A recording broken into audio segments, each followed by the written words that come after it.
Welcome, traveller of the waking world. You have found your way to this quiet sanctuary, a place suspended somewhere between the velvet darkness of the night sky and the gentle, rhythmic pulse of the earth below. There is nothing you need to do here, no expectations to meet, no scores to keep, no whistles blowing to command your attention. You are simply here, floating in the embrace of a calm, infinite present. Let your eyelids become heavy, as if gravity itself is tucking you in, pulling a soft, warm blanket over your tired eyes. Picture yourself drifting through the cosmos, weightless and free. Above you, the constellations are stitched into the fabric of the universe like diamonds on a dark canopy. Below you, the world turns slowly, a marble of blue and green, hushed and peaceful. We're going to descend slowly, drifting down like a feather caught in a gentle updraft, moving toward a place of history, geometry and passion. But we will view it from a distance through the soft lens of a dream. Imagine you're landing softly in the centre of a vast open space. It is night. The air is cool and smells of damp earth and fresh dew. You're standing in the centre of a great stadium, but it is empty. The stands rise up around you like the walls of a canyon, silent and majestic in the moonlight. There is a sacred quality to this silence. It is not an empty silence, but a waiting one, filled with the echoes of memories and the promise of dreams. Here, in this cathedral of grass and sky, we will explore the story of the beautiful game. We will unravel the threads of football, not through the noise of the crowd or the rush of the match, but through the slow, hypnotic rhythm of its existence. Let your breathing slow down to match the sway of the grass beneath your feet. Breathe in the cool night air. Breathe out the day. You're safe, you're relaxed, and you are ready to listen. Focus your mind's eye on the very centre of this field, where a single object rests perfectly still on the painted white spot. It is the ball. Consider the shape. It is the most perfect form in the universe, the sphere. Before there were rules or stadiums, there was simply this shape. Visualize the moon hanging above you, a glowing white orb, and then look down at the ball, its earthly mirror. This shape speaks to something ancient within the human spirit. Long before modern history began, civilizations across the globe looked at the sun and the moon and felt an instinctive desire to mimic that cosmic perfection. If you could travel back through the mist of time, you would see ancient cultures in China, Greece, and Central America fashioning spheres out of leather, cloth, or even rock. They understood the magic of the circle. A sphere has no beginning and no end.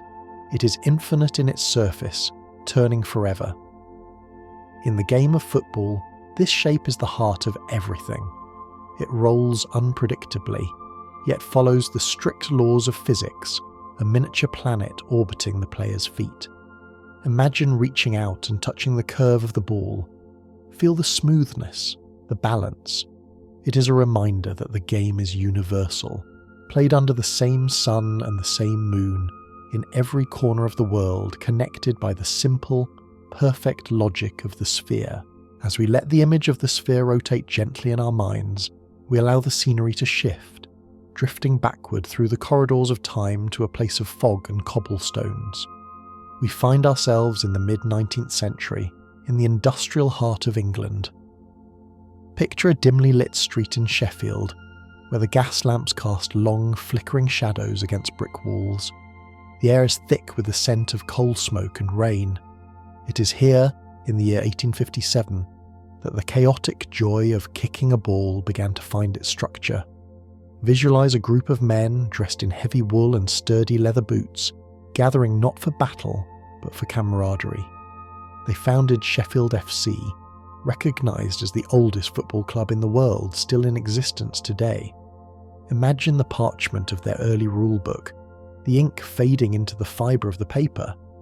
Before this moment, the game was wild, a mixture of rugby and chaos, often played between rival villages with vague boundaries. But here, in the cool, damp air of Victorian Sheffield, order was born. They wrote down the laws of the game, creating a shared language of play. Picture the quiet pride of that moment, a small spark that would eventually ignite a global fire. It is a comforting thought that even the grandest spectacles have humble, quiet beginnings, rooted in friendship and the simple joy of movement on a foggy afternoon. From the gaslit streets of Old England, our vision widens, expanding outward until we are staring down at a vast expanse of green. We return to the pitch, but now we observe its geometry. Picture the perfect rectangle, carved out of the chaos of the natural world. It is a canvas of vibrant emerald, framed by stark, chalk-white lines. There is a deep psychological comfort in this symmetry. The touchlines and the goal lines create a closed universe, a sanctuary where the confusion of the outside world cannot enter. Imagine floating above the grass, looking down. The field is split perfectly in half by the halfway line, a horizon that separates one territory from another. In the very centre, the centre circle radiates outward, a ring of pure potential. This geometry is not accidental. It is a stage designed for balance. The dimensions may vary slightly from stadium to stadium, but the proportions remain a constant comfort. The grass is cut with precision, often in patterns, checkerboards or stripes that play tricks on the light. Smell the chlorophyll rising from the crushed blades. It is the scent of growth and life. This green rectangle is a garden, tended with obsession and love, a flat, verdant world where the laws of the game are the only laws that matter, offering a sense of order and predictability that the mind craves. Zooming in closer now, we bring our focus back to the object of play, but this time we examine its skin. The modern football is a marvel of engineering, but let us feel the texture of its evolution. Picture the old balls, heavy and brown, made of thick leather panels stitched together by hand. When it rained, these balls would drink the water, becoming heavy and dense like stones. There was a raw, earthy quality to them. Now watch as the material transforms. The leather smooths out, becoming synthetic, waterproof and light. Visualize the pattern known as the truncated icosahedron, the classic black and white design. It is a tiling of pentagons and hexagons, fitting together like a puzzle to create the nearest approximation of a perfect sphere. Run your fingers over the seams in your mind. In modern times, these panels are often thermally bonded, melted together to create a seamless surface, impervious to the rain. The ball is designed to fly true, to cut through the air with minimal resistance. There is a tactile pleasure in imagining the texture, the slight grain on the surface, designed to grip the boot and the glove. It is a marriage of art and science, a tool crafted for flight, waiting to be sent soaring into the heavy night air. The ball sits silent, but the air around it begins to vibrate with a low, resonant hum. We are drifting now to the concept of the crowd, but not the raucous noise of a goal. Instead, imagine the sound of anticipation. It is a collective breath, taken by 50,000 people at once. Close your eyes and listen to the deep oceanic roar of a stadium singing in unison. It is less like a sport and more like a ceremony. Think of the famous anthem "You'll Never Walk Alone," sung with slow, melancholy devotion. The sound is warm, wrapping around you like a heavy coat. It creates a vibration in the chest, a feeling of belonging to something much larger than oneself. Visualize a sea of scarves held aloft, a tapestry of colours, red, blue, yellow, swaying gently in the breeze. This is the heartbeat of the game. It is a relaxing, rhythmic chant that connects strangers, binding them together in a shared dream. The sound of the crowd is the sound of humanity seeking connection. It rises and falls like the tide, a living, breathing entity that provides the emotional soundtrack to the movement on the pitch. Let this low hum soothe you, a white noise of passion that blocks out the worries of the solitary mind. At either end of this green ocean stands a structure of profound simplicity, the goal. But let us look closer, past the white posts, to the net itself. Imagine the mesh, soft and white, hanging loosely from the frame. It is a honeycomb of hexagons, a web waiting to catch the fly. There is a distinct, satisfying physics to the net. When the ball crosses the line and strikes the mesh, the net absorbs the energy, rippling outward like a stone thrown into a pond. Visualize that moment in slow motion.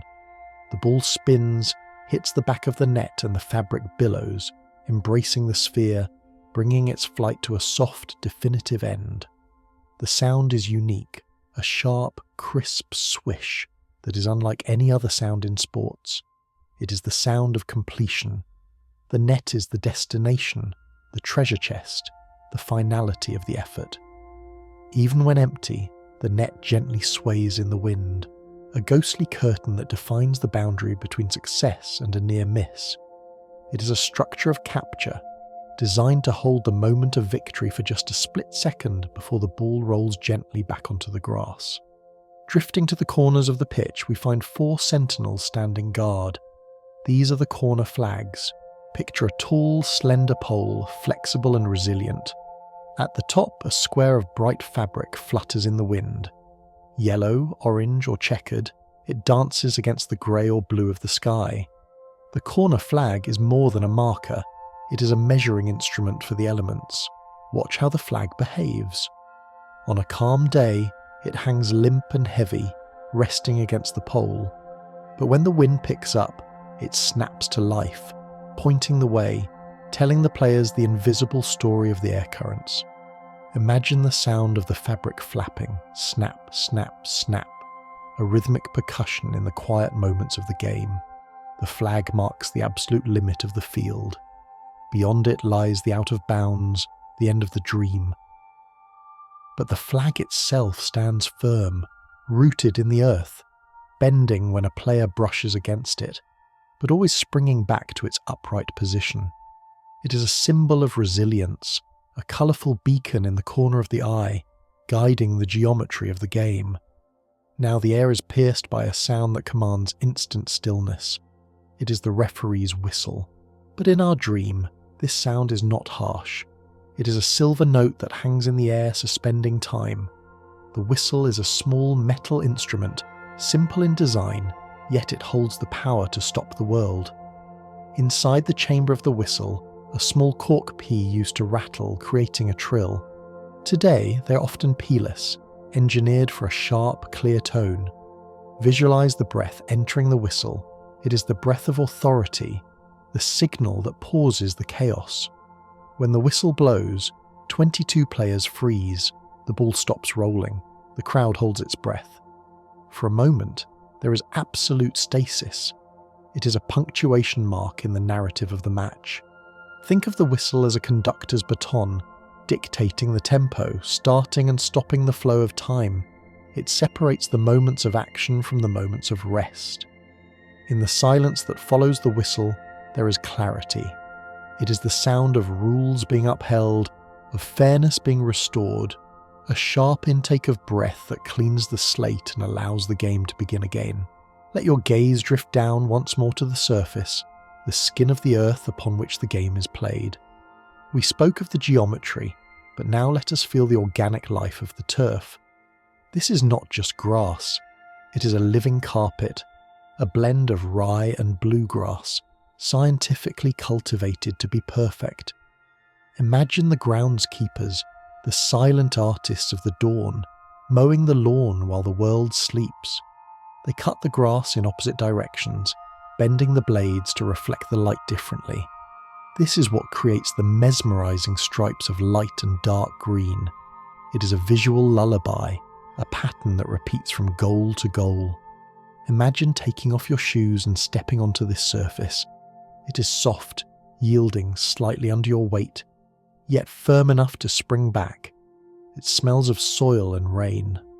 Beneath the green blades, there is a complex system of roots, sand and drainage. A hidden world ensuring that the surface remains pristine. The pitch is a living thing, breathing, growing and recovering. It is the stage that heals itself, drinking the rain and turning it into the vibrant green stage for the beautiful game. Finally, we drift to the concept of time itself. A football match is a river of time, flowing for 90 minutes.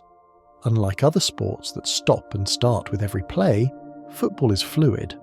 The clock ticks upward, counting the minutes of life lived on the pitch. Visualize the hands of a clock moving steadily, or the digital numbers flipping silently. Just as 0 to 45, then a pause, then 45 scissor to 90 0. There is a hypnotic quality to this continuous flow. The game does not stop for minor interruptions. The referee simply adds the lost moments to the end, a concept known as stoppage time. It is as if the game is saying that no time is ever truly lost, only borrowed and returned later. Imagine the sun moving across the sky during the match, the shadows lengthening on the grass as the minutes tick away. The light changes from the harsh brightness of the afternoon to the golden hour of twilight, and finally to the artificial brilliance of the floodlights. The game is a journey through time, a 90-minute meditation on movement and patience, a reminder that everything flows, everything moves forward towards the final whistle. As the river of time flows gently toward the final whistle, let your mind drift from the abstract concept of minutes to the tangible reality of the fabric that moves through them. Visualize the colours washing over the field, a vibrant tapestry woven from history and identity. This brings us to the player's attire, the kit. In the dreamscape of football, the jersey is not merely clothing, it is a second skin, a flag draped over the shoulders of the athlete. Imagine the sensation of the material. In the early days, it was heavy cotton or wool, thick and warm, absorbing the rain until it clung to the body like a wet embrace. But let us focus on the modern marvel of the shirt. Picture the fabric now, light, airy, and silky to the touch. It is a mesh of synthetic fibres designed to breathe, to wick away the moisture of effort, leaving the skin cool and dry. Visualize the colours: deep royal blues, fiery reds, pristine whites, and sunny yellows. These hues are not random, they are the heraldry of the modern age. Just as knights once wore their coats of arms, a football team wears its colours to signal belonging. Imagine the feeling of pulling this shirt over your head. It is a ritual of transformation. As the fabric settles on your shoulders, you cease to be an individual and become part of a collective entity, a single thread in a larger weave. Focus on the badge over the heart. It is often an embroidered crest raised slightly from the smooth fabric. Run your mental fingers over the stitching, feeling the texture of the lion, the eagle, or the castle depicted there. It is a tactile reminder of the tribe, a symbol of loyalty that beats in rhythm with the heart beneath it. From the lightness of the shirt, let your awareness travel down the body, past the socks pulled high and tight, to the very foundation of the player's connection with the earth, the boots. Here, the sensory experience shifts from soft fabric to structured strength. Visualize a pair of boots resting on a bench. They are streamlined, aerodynamic shapes, designed for speed and precision. The smell of them is distinct, a mix of new leather, synthetic polymers, and the faint, earthy scent of the grass they have traversed. Imagine slipping your foot inside. The fit is snug, wrapping around the heel and arch like a glove, removing all empty space so that the foot and the boot move as one. But the true magic lies beneath. Turn the boot over in your mind and look at the sole. There, you see the studs. They are the anchors. Whether they are metal blades or moulded plastic cones, their purpose is to pierce the surface of the world. Visualize the moment a player steps onto the pitch. Crunch. The studs sink into the soft soil, biting into the turf to provide traction. It is a satisfying feeling of stability. When the rain falls and the mud becomes slick, it is these small points of contact that allow for balance. There is a specific sound too. The click-clack of studs on the concrete tunnel floor before the match, a rhythmic percussion of anticipation that gives way to silence the moment the boot hits the grass. It is the sound of readiness, of technology meeting nature, preparing to dance across the green stage. Amidst this sea of matching colours and uniform boots, there is one figure who stands apart, distinct and solitary. Let your gaze drift to the penalty area, where the goalkeeper waits. This player is the exception to the visual harmony, dressed in a different colour, perhaps a neon green, a bright orange, or a deep black, creating a stark contrast against the rest of the team. This difference creates a visual anchor, a lone sentinel guarding the gate. The goalkeeper inhabits a unique psychological space, a solitude within the crowd. While the others chase the ball in a chaotic swirl, the keeper waits, watching, calculating angles. Focus on their hands. Unlike the others, whose hands must remain at their sides, the keeper wears large padded gloves. Visualize these gloves. They are thick, made of latex foam that is soft and tacky to the touch. Imagine sliding your hands into them. They feel warm, protective, transforming the human hand into a giant, reliable paw, capable of snatching a projectile from the air. The sound of the ball hitting these gloves is a dull thud, a sound of absorption and safety. The keeper is the guardian of the net, a figure of patience who must stand perfectly still for long stretches, only to explode into motion in a heartbeat. It is a role of profound responsibility, standing alone between the posts, embracing the vastness of the goal mouth with open arms. Before the keeper takes their place and the players scatter to their positions, there is a tiny metallic moment of fate that occurs in the centre of the field. We drift now to the coin toss. It is a ritual as old as commerce, a binary question posed to the universe: heads or tails. Visualize the referee standing between the two captains. The air is tense, silent. In the referee's hand lies a small silver disc. It is cold, hard, and engraved with symbols of authority. Watch closely as the thumb flicks the coin upward. Time seems to slow down. The coin ascends, spinning rapidly, a blur of silver reflecting the stadium lights or the sun. Whir. It reaches its apex, hangs weightless for a split second, and then tumbles back down to earth. This is the element of pure chance introduced into a game of skill. Gravity catches it. It lands on the grass, or perhaps is caught on the back of a hand. The reveal is instantaneous. One side up, one side down. This small circle of metal decides who attacks and who defends, who plays with the sun in their eyes, and who plays with the wind at their backs. It is a reminder that luck always plays a role in the affairs of brilliance. The coin is pocketed, the choice is made, and the universe of the game has been set in motion by the spin of a silver star. As the game flows, an invisible geometry comes into play, a rule that exists entirely in the mind's eye. We move now to the concept of the offside line. There is no paint on the grass for this line. It is a ghost, a moving border that shifts with the position of the last defender. Imagine looking across the field laterally. You're searching for alignment. The attackers want to run free, but they are held back by this invisible tripwire. There is a delicious tension in this dynamic. Visualize a sprinter leaning forward, muscles coiled, waiting for the precise millisecond to burst forward. If they move too soon, the flag goes up. If they time it perfectly, they are free. The offside rule forces the game to be a dance of discipline rather than chaos.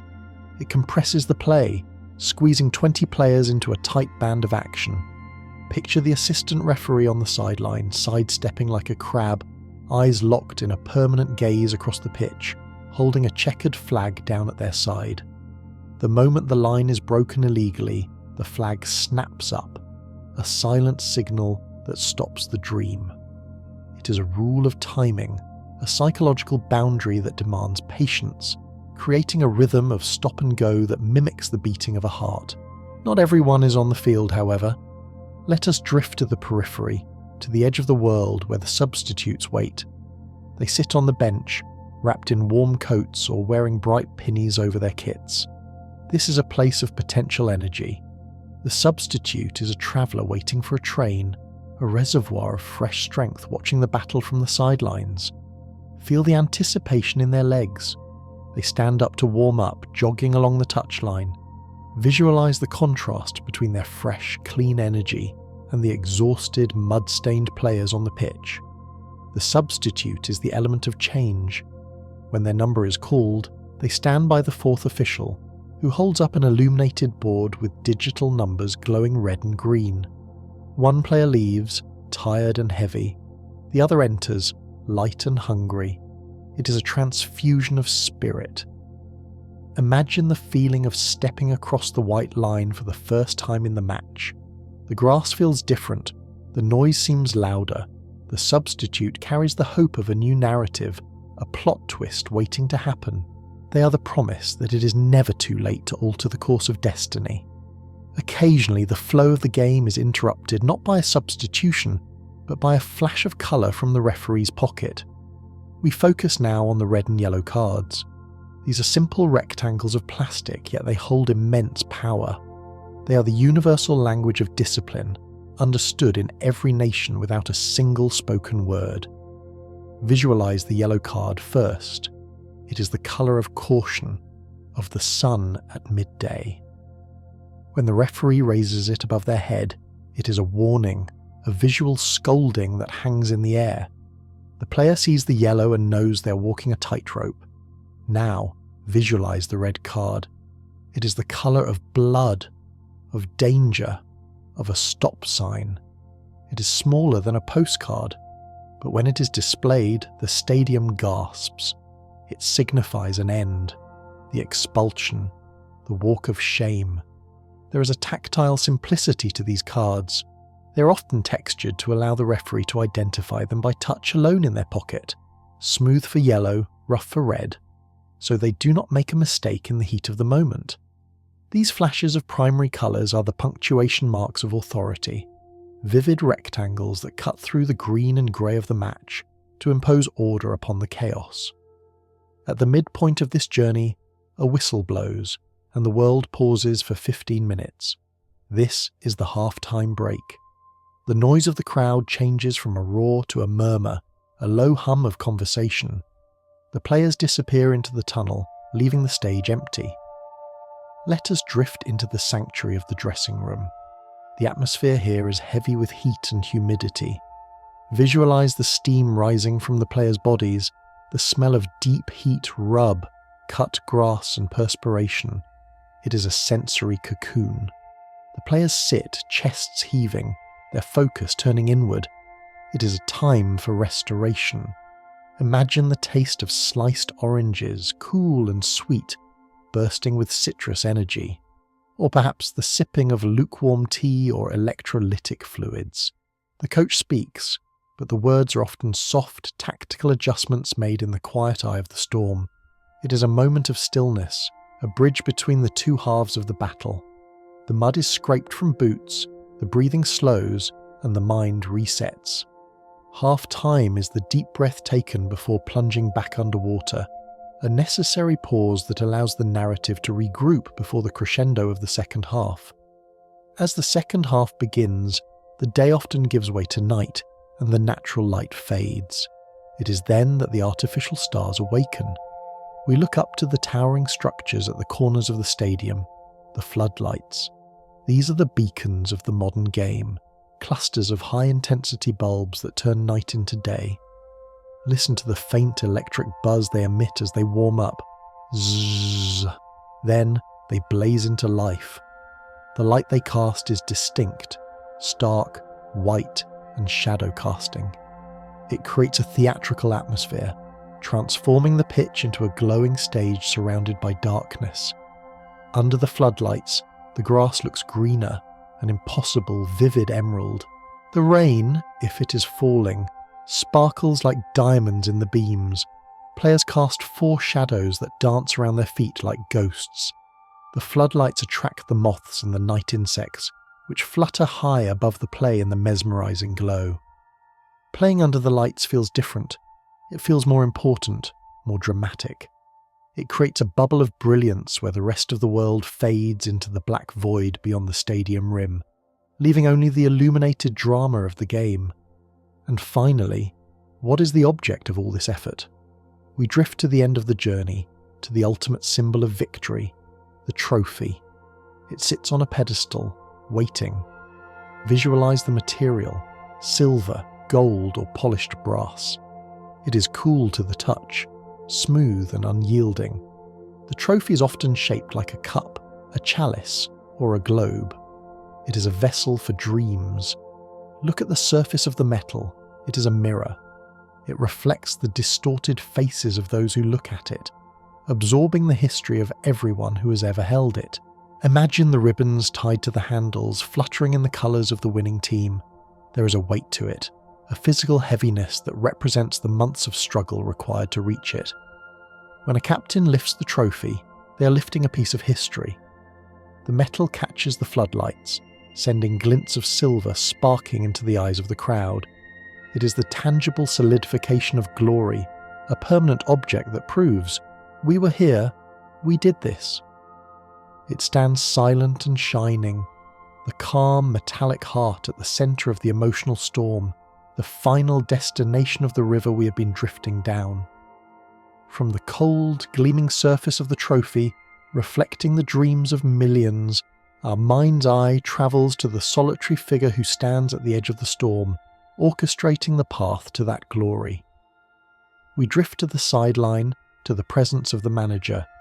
Visualize this person not as a frantic shouter, but as a silent thinker, standing in the technical area, a small rectangle of chalk that defines their domain. They're often dressed in a long dark coat, a silhouette against the bright lights and the blurring crowd. Imagine the unique solitude of the manager, surrounded by 50,000 screaming voices. They exist in a bubble of intense, quiet calculation. Feel the rain beginning to fall, darkening the shoulders of their coat. They do not seek shelter. They stand firm like a captain on the deck of a ship, feeling the weather just as their players do. Watch their hands. They might be deep in their pockets, seeking warmth, or perhaps they are making small, subtle gestures, a pointed finger, a calm palm facing downwards to signal patience. There is a deep psychological weight here. The manager carries the hopes of the city on their back. Visualize their eyes, scanning the field like a grandmaster looking at a chessboard, seeing not just the movement of the ball, but the invisible lines of space and potential.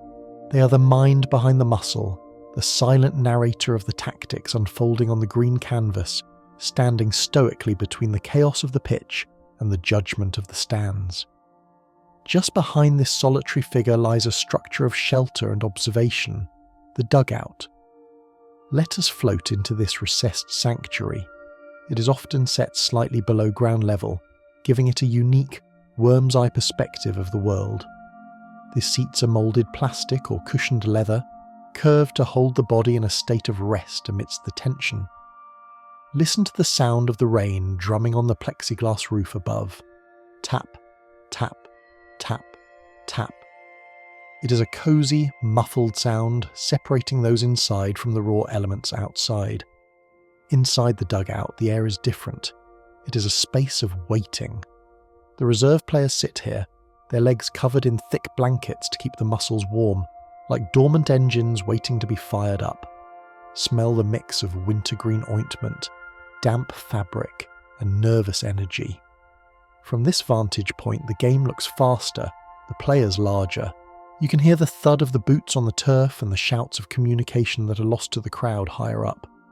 The dugout is a cave, a bunker of camaraderie where the team watches the battle unfold through the transparent walls.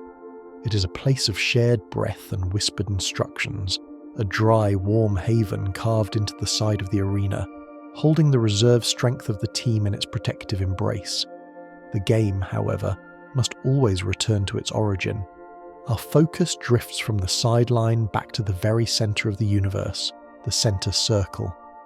We spoke of its geometry before, but now let us experience the ritual of the kickoff. It happens at the start of each half, and after every goal, a constant resetting of the timeline. Visualize the ball placed meticulously on the centre spot, that single white dot in the middle of the green ocean. The stadium falls into a momentary hush. Two players stand inside the circle, intimate and focused. The rest of the world is pushed to the periphery. There is a profound stillness in this moment, a pause between the past and the future.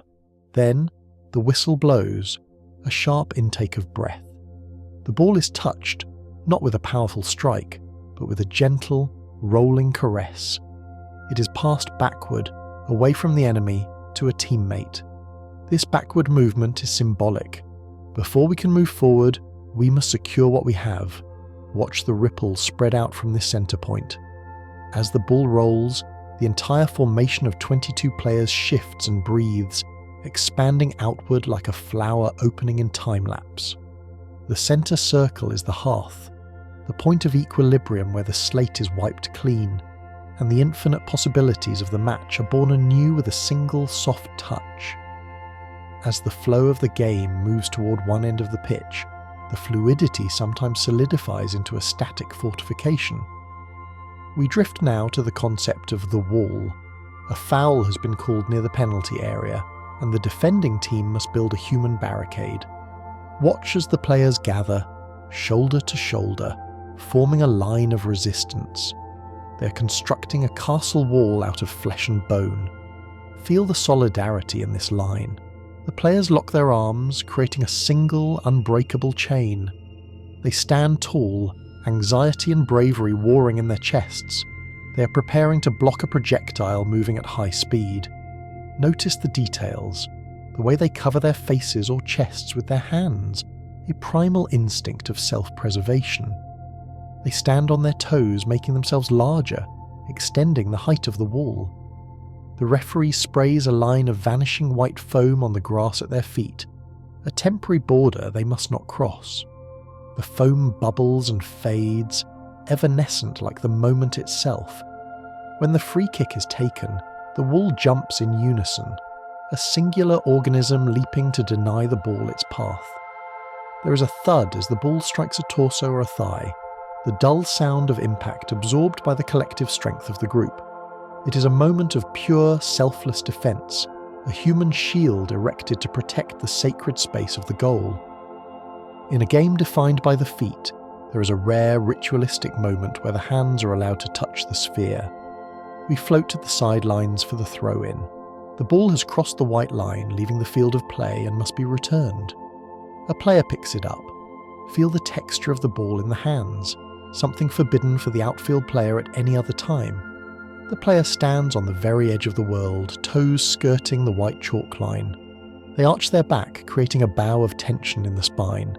The ball is brought behind the head, held firmly with both hands. Visualize this catapult motion. It is a stretch of the entire body, exposing the ribs, lifting the chin.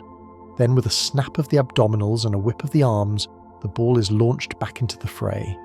It flies through the air in a high arc, distinct from the low, skidding movement of a pass made by the foot. The throw-in is a bridge between the stillness of out of play and the chaos of the match.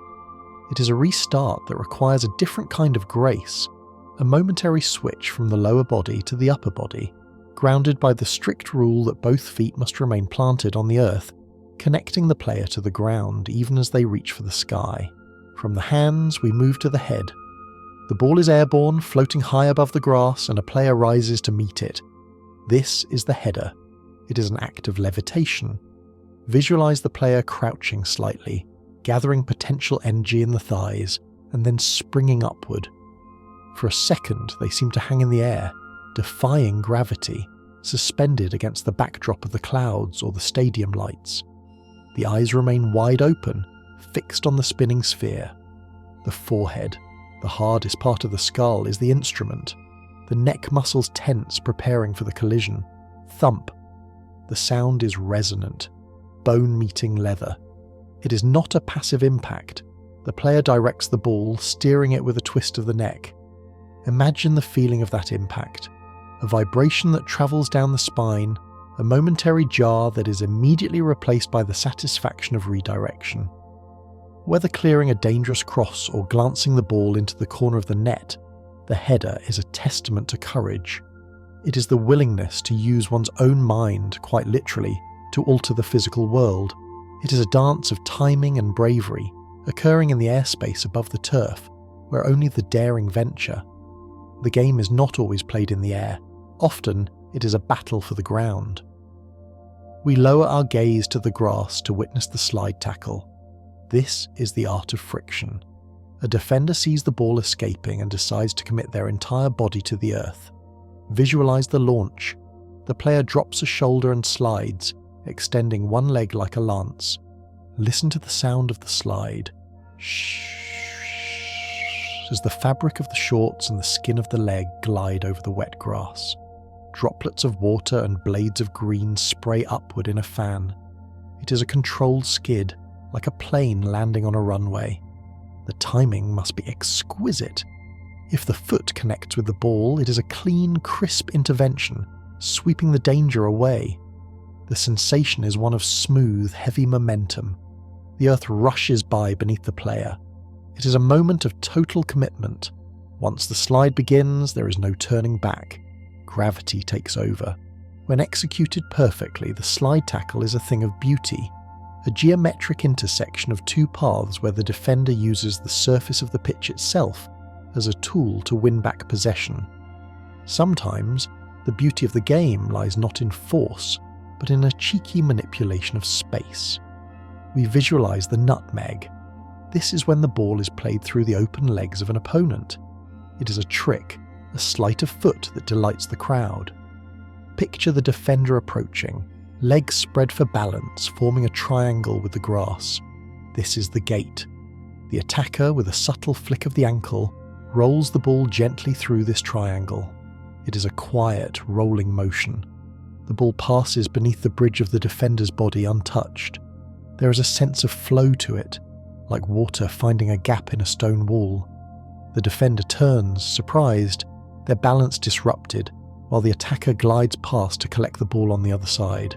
It is a moment of geometric wit. The nutmeg relies on the assumption that the defender will try to block the path, using that very stance against them. It is playful, almost like a dance move, a reminder that football is a game of deception and angles. Visually, it is satisfying to see the ball thread the needle, passing through the narrowest of gaps with perfect precision, continuing its journey uninterrupted. The ball is rolling, but sometimes it never touches the ground at all. We drift to the concept of the volley. This is the most difficult and spectacular way to strike the ball. Imagine the ball falling from a great height, a high cross dropping out of the night sky. The player does not wait for it to land. They adjust their body, leaning to the side, raising a leg high into the air. Time slows down. The foot must meet the ball at the exact bottom of its arc. It is a meeting of two moving objects in three-dimensional space. Connect too early, and it flies over the bar. Too late, and it scuffs the ground. But when the connection is perfect, the feeling is weightless. The sweet spot of the boot strikes the center of the ball. Crack. The sound is sharper, louder than a normal pass. The ball explodes off the foot, travelling in a flat, powerful line. It creates a vacuum in the air behind it. To hit a volley is to master time for a split second, capturing the energy of the falling ball and redirecting it with explosive grace. It is the lightning strike of the game, a flash of brilliance that happens before the eye can fully register the movement. And finally, when the volley finds the net, or the header crosses the line, there is the release. We end this stream with the goal celebration, specifically the huddle. The ball hits the net and the scorer turns, arms outstretched, running not away but towards their teammates. Visualize the convergence. One player arrives, then another, then another. They collapse onto each other, forming a pyramid of humanity. It is a pile of joy. Feel the embrace, arms around necks, hands patting backs, foreheads pressed together. The colours of the kits blend into a single mass. There is a heat generated here, a collective body warmth of shared triumph. The shouting is lost in the fabric of the shirts. It becomes a guttural roar of relief and ecstasy. For a few seconds, the hierarchy of the team dissolves. There are no captains or reserves, only a tangled knot of brothers or sisters bound by the achievement. It is a return to childhood, a pure, unadulterated expression of happiness. The pile-up on the grass is the ultimate release of tension, a soft, chaotic mountain of humans celebrating the fact that, together, they have moved the world. From the entangled warmth of the celebration, where the collective spirit binds the team into a single joyous knot, the players eventually disentangle, returning to their positions. The game must restart, and often the pressure shifts to the very edges of the field. We drift now to the corner quadrant, a small painted quarter circle tucked away at the intersection of the touchline and the goal line. This is the stage for the corner kick. Visualize the ball being placed with extreme care within this small arc of white chalk. It must not touch the lines of the unknown. It must sit perfectly on the boundary of the field. The player taking the corner steps back, raising one arm high into the air. This is a silent signal, a coded message to the teammates crowding the penalty area. Watch the crowd in the stands behind the corner flag. They rise to their feet, a surging wave of anticipation, leaning over the barriers as if their breath could push the ball. The player approaches, and the boot strikes the side of the sphere to generate spin. Visualize the flight of the ball. It does not travel in a straight line. It arcs, bending through the air like a planet in orbit. This is the in-swinger, or the outswinger, curving towards the goal or away from it. The ball spins rapidly on its axis, fighting the air resistance, dropping suddenly into the chaotic mix of bodies waiting in the centre. It is a moment of calculated geometry, where a stationary ball is transformed into a curving predator, hunting for a connection in the crowded airspace of the goal mouth. Sometimes, however, the ball does not find a head, nor does it find the net. Instead, it finds the frame. We focus now on the crossbar. While the net is the soft, welcoming embrace of success, the crossbar is the hard, metallic line of denial. It stands 8 feet above the ground, a horizontal beam that connects the 2 vertical posts. In the old days, these were made of wood, square and splintering, but now they are smooth, extruded aluminum, often painted a brilliant white. Imagine the sound of the ball striking the bar. It is not a thud, but a resonant metallic clang or a dull wooden thock that echoes through the stadium. It is a sound of shock. The impact is so violent that the entire goal frame vibrates, shivering in the ground. Visualize the paint on the crossbar. Over time, it becomes chipped and marked by the impact of the ball, bearing the scars of near misses like a warrior's shield. The crossbar is the cruelest boundary in the sport. It defines the height of the dream. A ball that passes 1 inch below it is a goal. A ball that strikes it and bounces out is nothing but a memory of what could have been. It is the solid, unyielding horizon that sits above the keeper's head, a thin white line between glory and emptiness. From the high drama of the crossbar, the narrative shifts to a singular point on the grass, 12 yards from the goal line. This is the penalty spot, a small painted white circle, often worn down to the bare earth by the nervous scuffing of boots. We drift into the psychological abyss of the penalty kick. The game, usually a complex flow of 22 moving parts, suddenly collapses into a duel between 2. The stadium falls silent, a heavy, suffocating blanket of quiet descending upon the stands. The kicker places the ball on the spot. They must ensure it is sitting up, not in a divot. They take a few measured steps back, turning their back to the goal, for a moment to breathe, then turning around to face destiny. Visualize the tunnel vision. The goalkeeper looks enormous, filling the frame. The goal looks tiny. The kicker waits for the referee's whistle, that piercing sound that breaks the trance. The run-up is a study in rhythm, slow, then fast, a stutter, a feint, then the strike. It is a battle of minds more than bodies. The keeper must guess, springing to the left or right, often before the ball is even kicked. The penalty kick is a compressed drama, a play within a play, where time distorts and the weight of the entire world rests on the leather instep of a single boot. On the arm of one player in this high-pressure moment, you will find a band of fabric that signifies authority. This is the captain's armband. It is a simple loop of elasticated cloth, usually in a bright contrasting colour, yellow, red, or perhaps striped with the club's crest. But it carries a weight far heavier than its material. Visualize the texture of the armband. It sits tight against the bicep, hugging the muscle. It is often adjusted, pulled up, secured.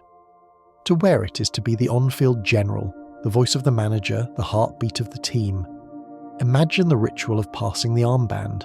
If the captain is substituted, they unclip or slide the band off their arm. It is warm from their skin, damp with effort. They jog over to the vice-captain and slide it onto their arm. This transfer is a sacred changing of the guard, a physical handover of responsibility. The armband is a symbol of history, worn by the legends of the past. It does not grant magical powers, yet it demands a higher standard of conduct. It is a visual anchor for the referee and the teammates, a splash of colour on the upper arm that says, "Look to me when the storm gets rough." Before the captain ever leads the team onto the pitch to wear that band, they must pass through a liminal space known as the tunnel. Let us drift away from the green grass and into the belly of the stadium. The tunnel is a corridor of transition, a birth canal that leads from the darkness of the locker rooms to the blinding light of the arena. The acoustics here are different. The walls are often concrete or tiled, reflecting sound sharply. Listen to the cacophony of studs on the hard floor, click-clack, click-clack, 1,000 tap-dancing insects echoing in the narrow space. The air in the tunnel is cool and smells of deep heat. Muscle rub, damp earth, and ozone. The two teams line up side by side, enemies standing shoulder to shoulder in the narrow hallway. They stare straight ahead, avoiding eye contact, fixing their gaze on the rectangle of light at the end of the tunnel.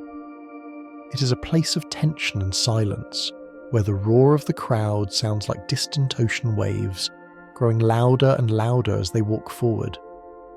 The tunnel is the purgatory before the heaven of the game, a concrete channel where focus is sharpened and the final mental preparations are made before stepping out into the world. As the players emerge from the tunnel, they are greeted by a sea of colours held aloft by the faithful. We turn our attention to the scarf. In the world of football, the scarf is not merely for warmth, it is a banner of identity. Visualize the material, soft knitted wool or acrylic fringed at the ends. It is patterned with the bars of the team's colours, woven with the club's name or motto. Imagine thousands of fans raising these scarves simultaneously as the anthem is sung.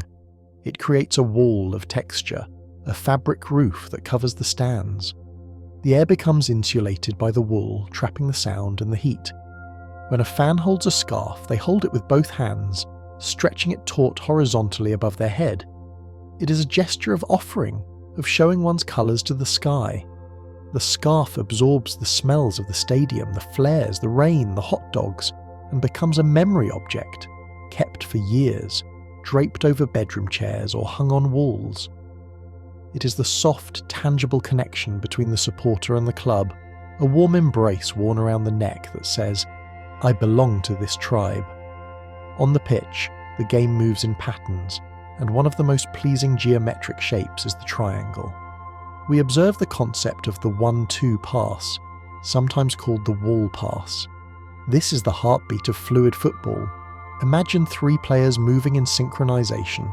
Player A has the ball. Player B moves into space. Player A passes to player B and immediately runs forward, past the defender. Player B, without stopping the ball, touches it gently back into the path of player A. It is a give and go. Visualize the shape they create on the grass, an invisible triangle drawn by the path of the ball. It is a rhythmic exchange, tick-tock. The defender is bypassed, left stranded by the speed of the thought. There is a deep satisfaction in this simplicity. It requires no brute strength, only telepathic understanding and the manipulation of angles. It is the geometry of friendship, a conversation between 2 players spoken through the medium of the ball. The 1-2 is a reminder that the ball moves faster than any human can run, and that cooperation is the most effective way to dismantle an obstacle. Sometimes, however, a player cannot pass, they must hold their ground. We drift to the physical art of shielding. Picture a player stopping the ball and turning their back to the opponent.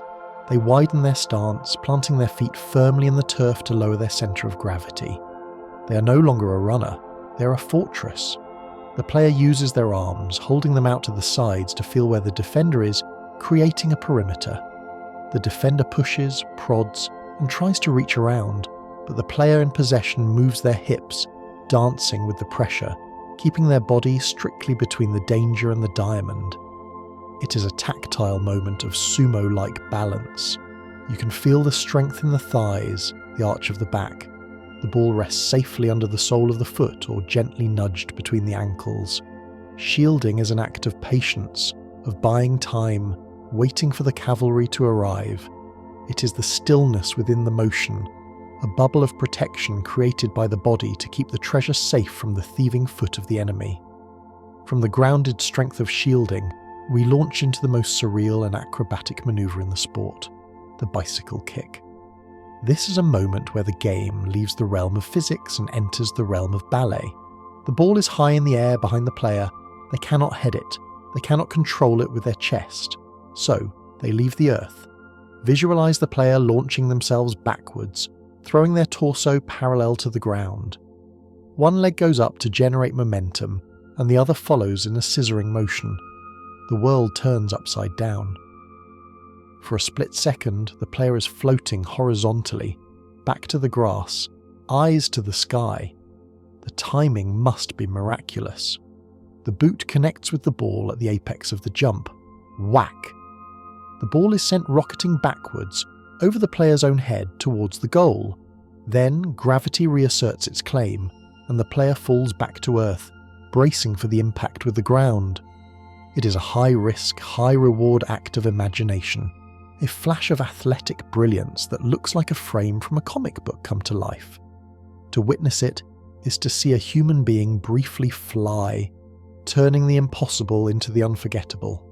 Finally, after the bicycle kicks and the battles, the final whistle blows, the competition ends, but there is one last ritual that signifies the return of peace, the shirt swap. We watch two opponents, who have spent 90 minutes chasing and tackling each other, approach in the centre circle. The hostility evaporates. They speak quietly, words of respect. Then, they remove their jerseys, visualize the steam rising from the player's skin in the cool night air. The shirts are heavy with sweat, stained with grass and mud. They are the physical evidence of the struggle. The players exchange these garments. It is a raw human gesture. By taking the opponent's shirt, you're accepting their effort, their history, and their sweat. You're draping their colours over your shoulder. It is a tradition that says the game is over, but the respect endures.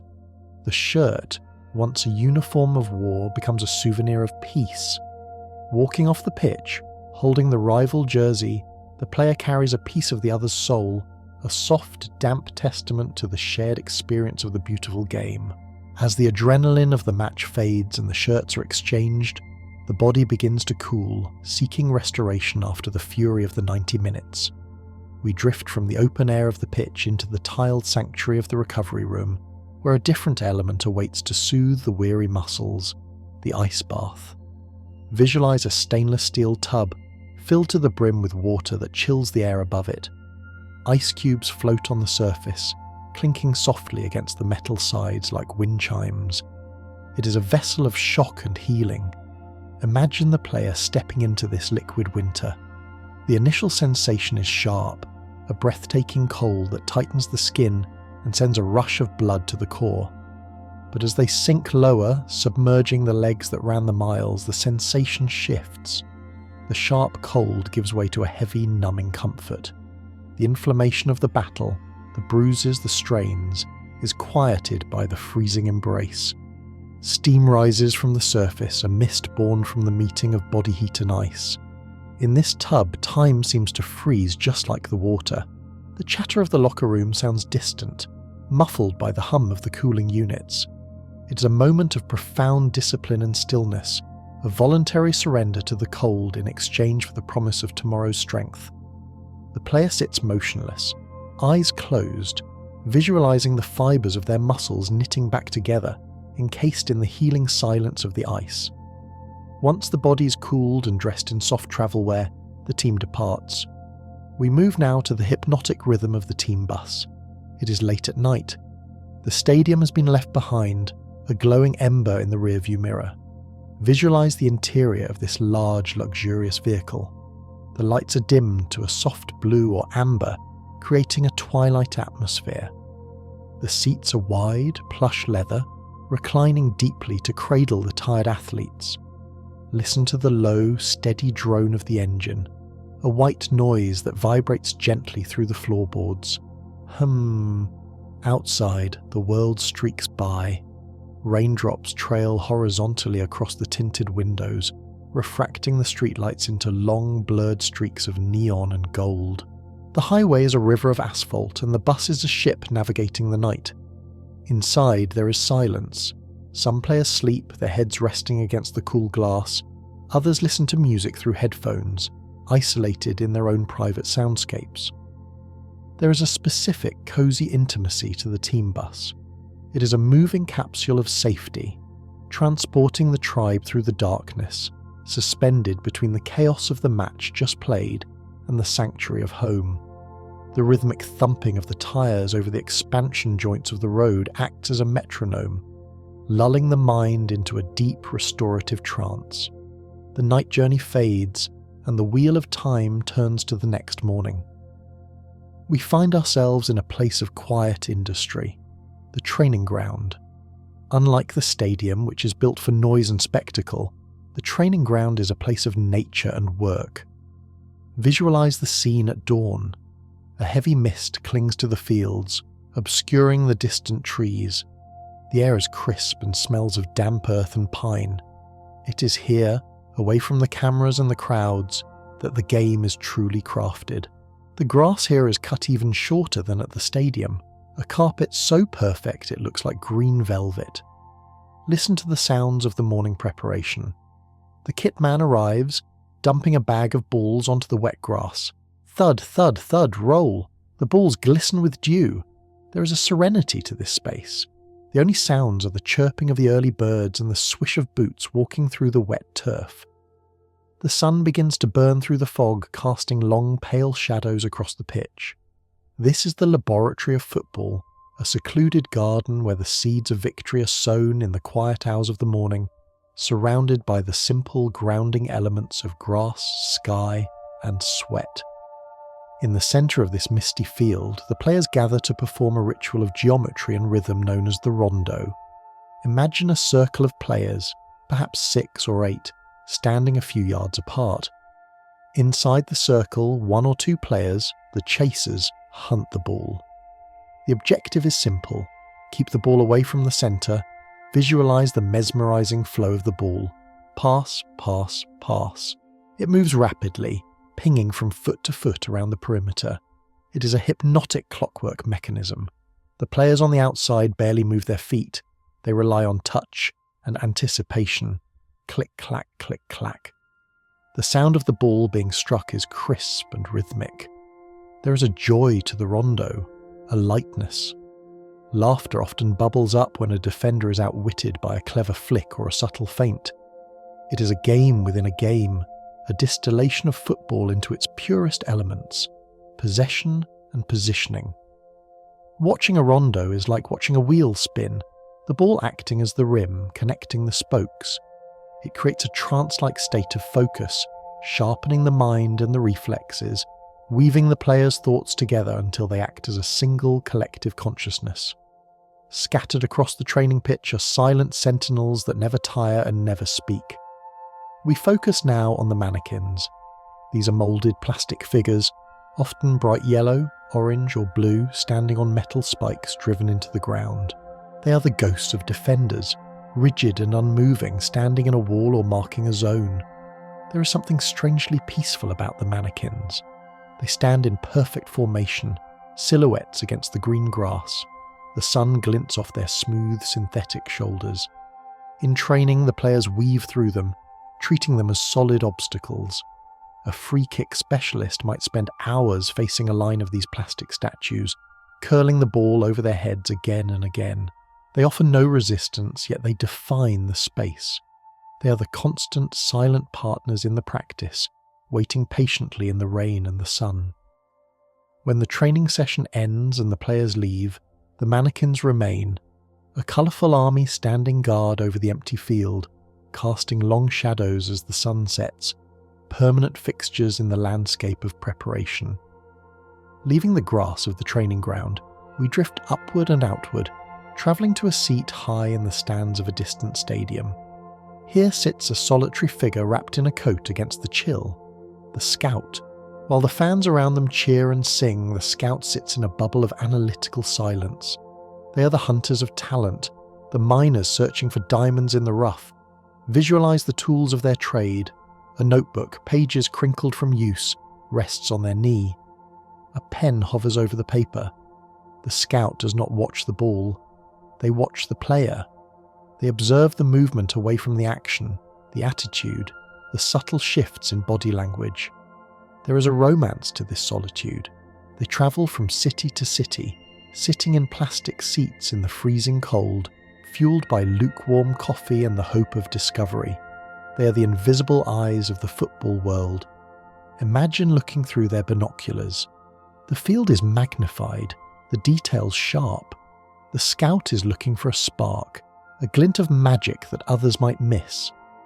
Their presence is a reminder that the game is always being watched, that every match is a story waiting to be read, and that the future of the sport is written in the scribbled notes of these silent observers. High above the scout, suspended in a glass box that hangs from the roof of the stadium, sits another storyteller, the commentator.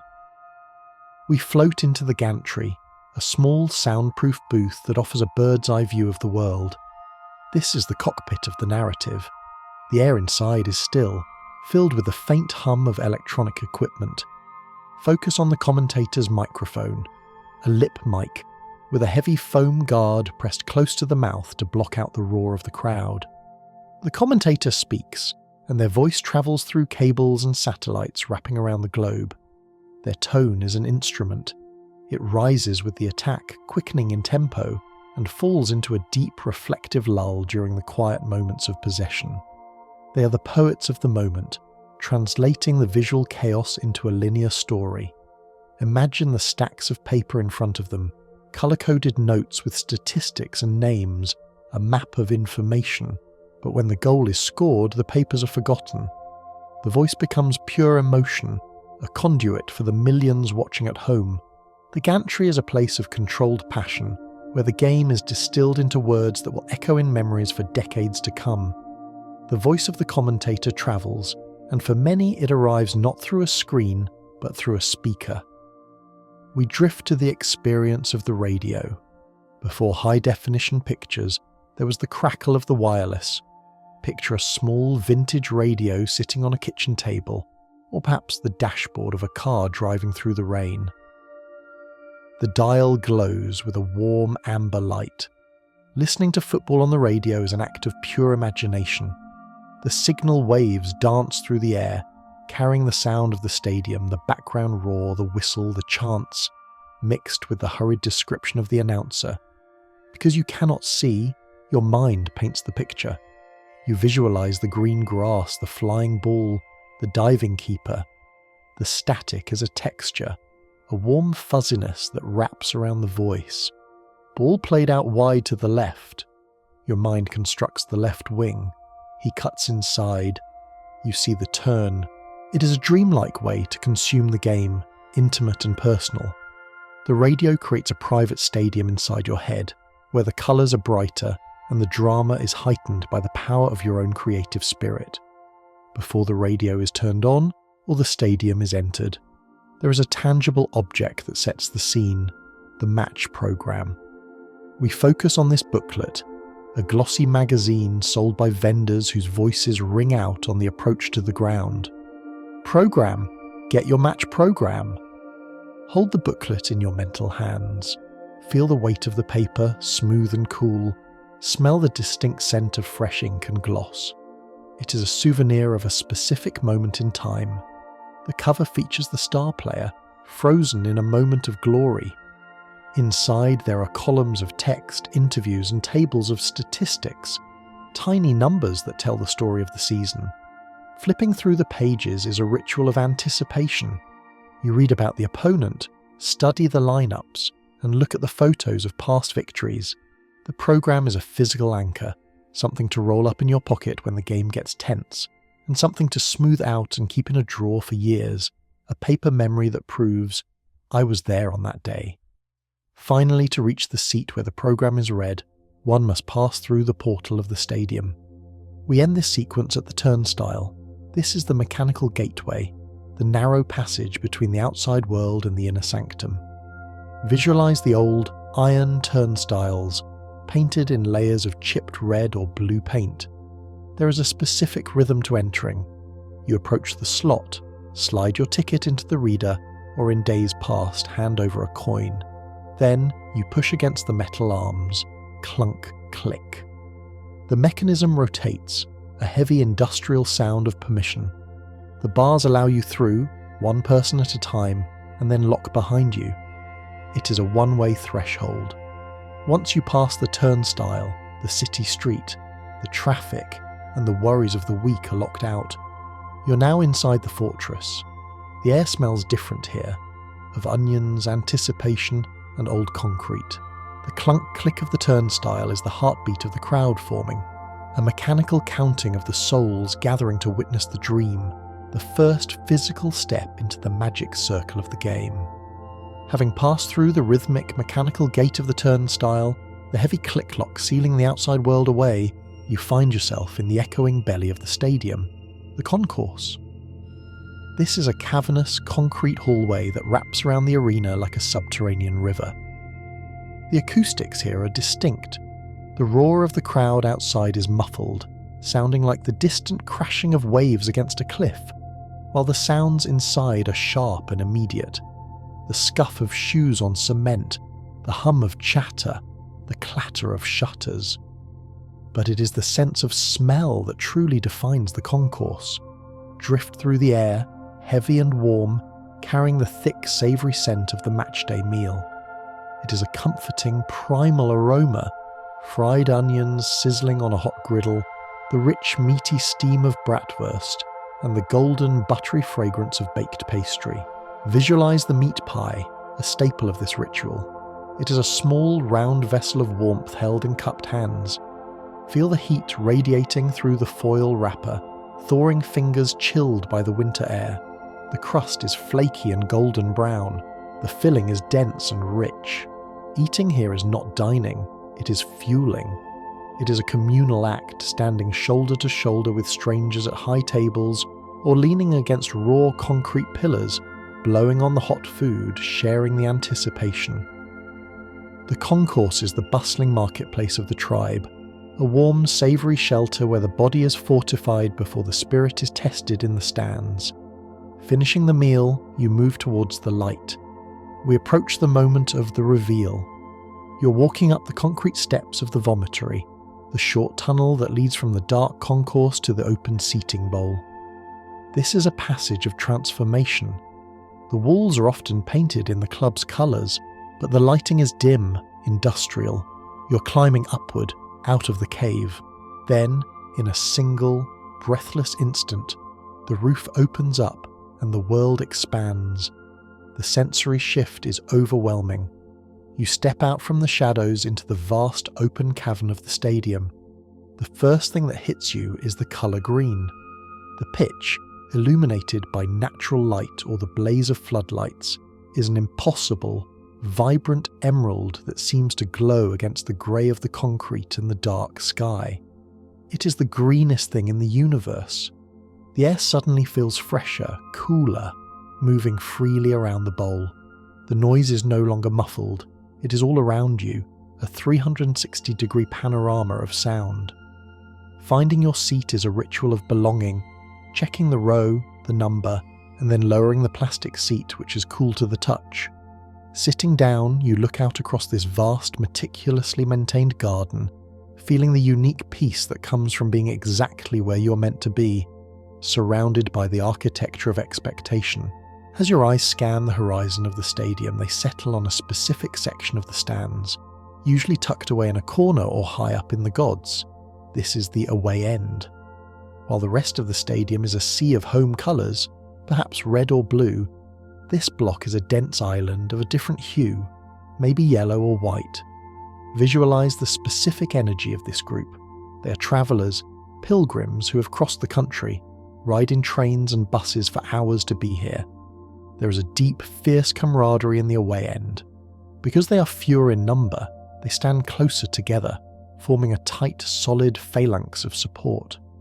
Their songs are louder, more rhythmic, driven by the need to be heard over the majority.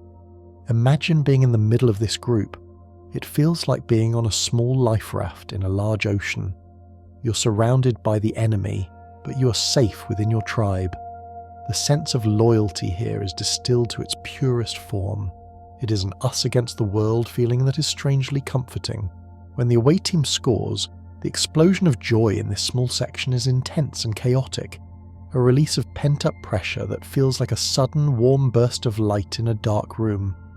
Drifting from the specific intensity of the away fans, we widen our focus to observe a phenomenon that unites the entire stadium in a fluid, living wave. We visualize the Mexican wave. It usually begins during a lull in the game, a moment of playfulness where the crowd decides to entertain itself. Watch as a section of people stands up, throwing their arms high into the air and then sits back down.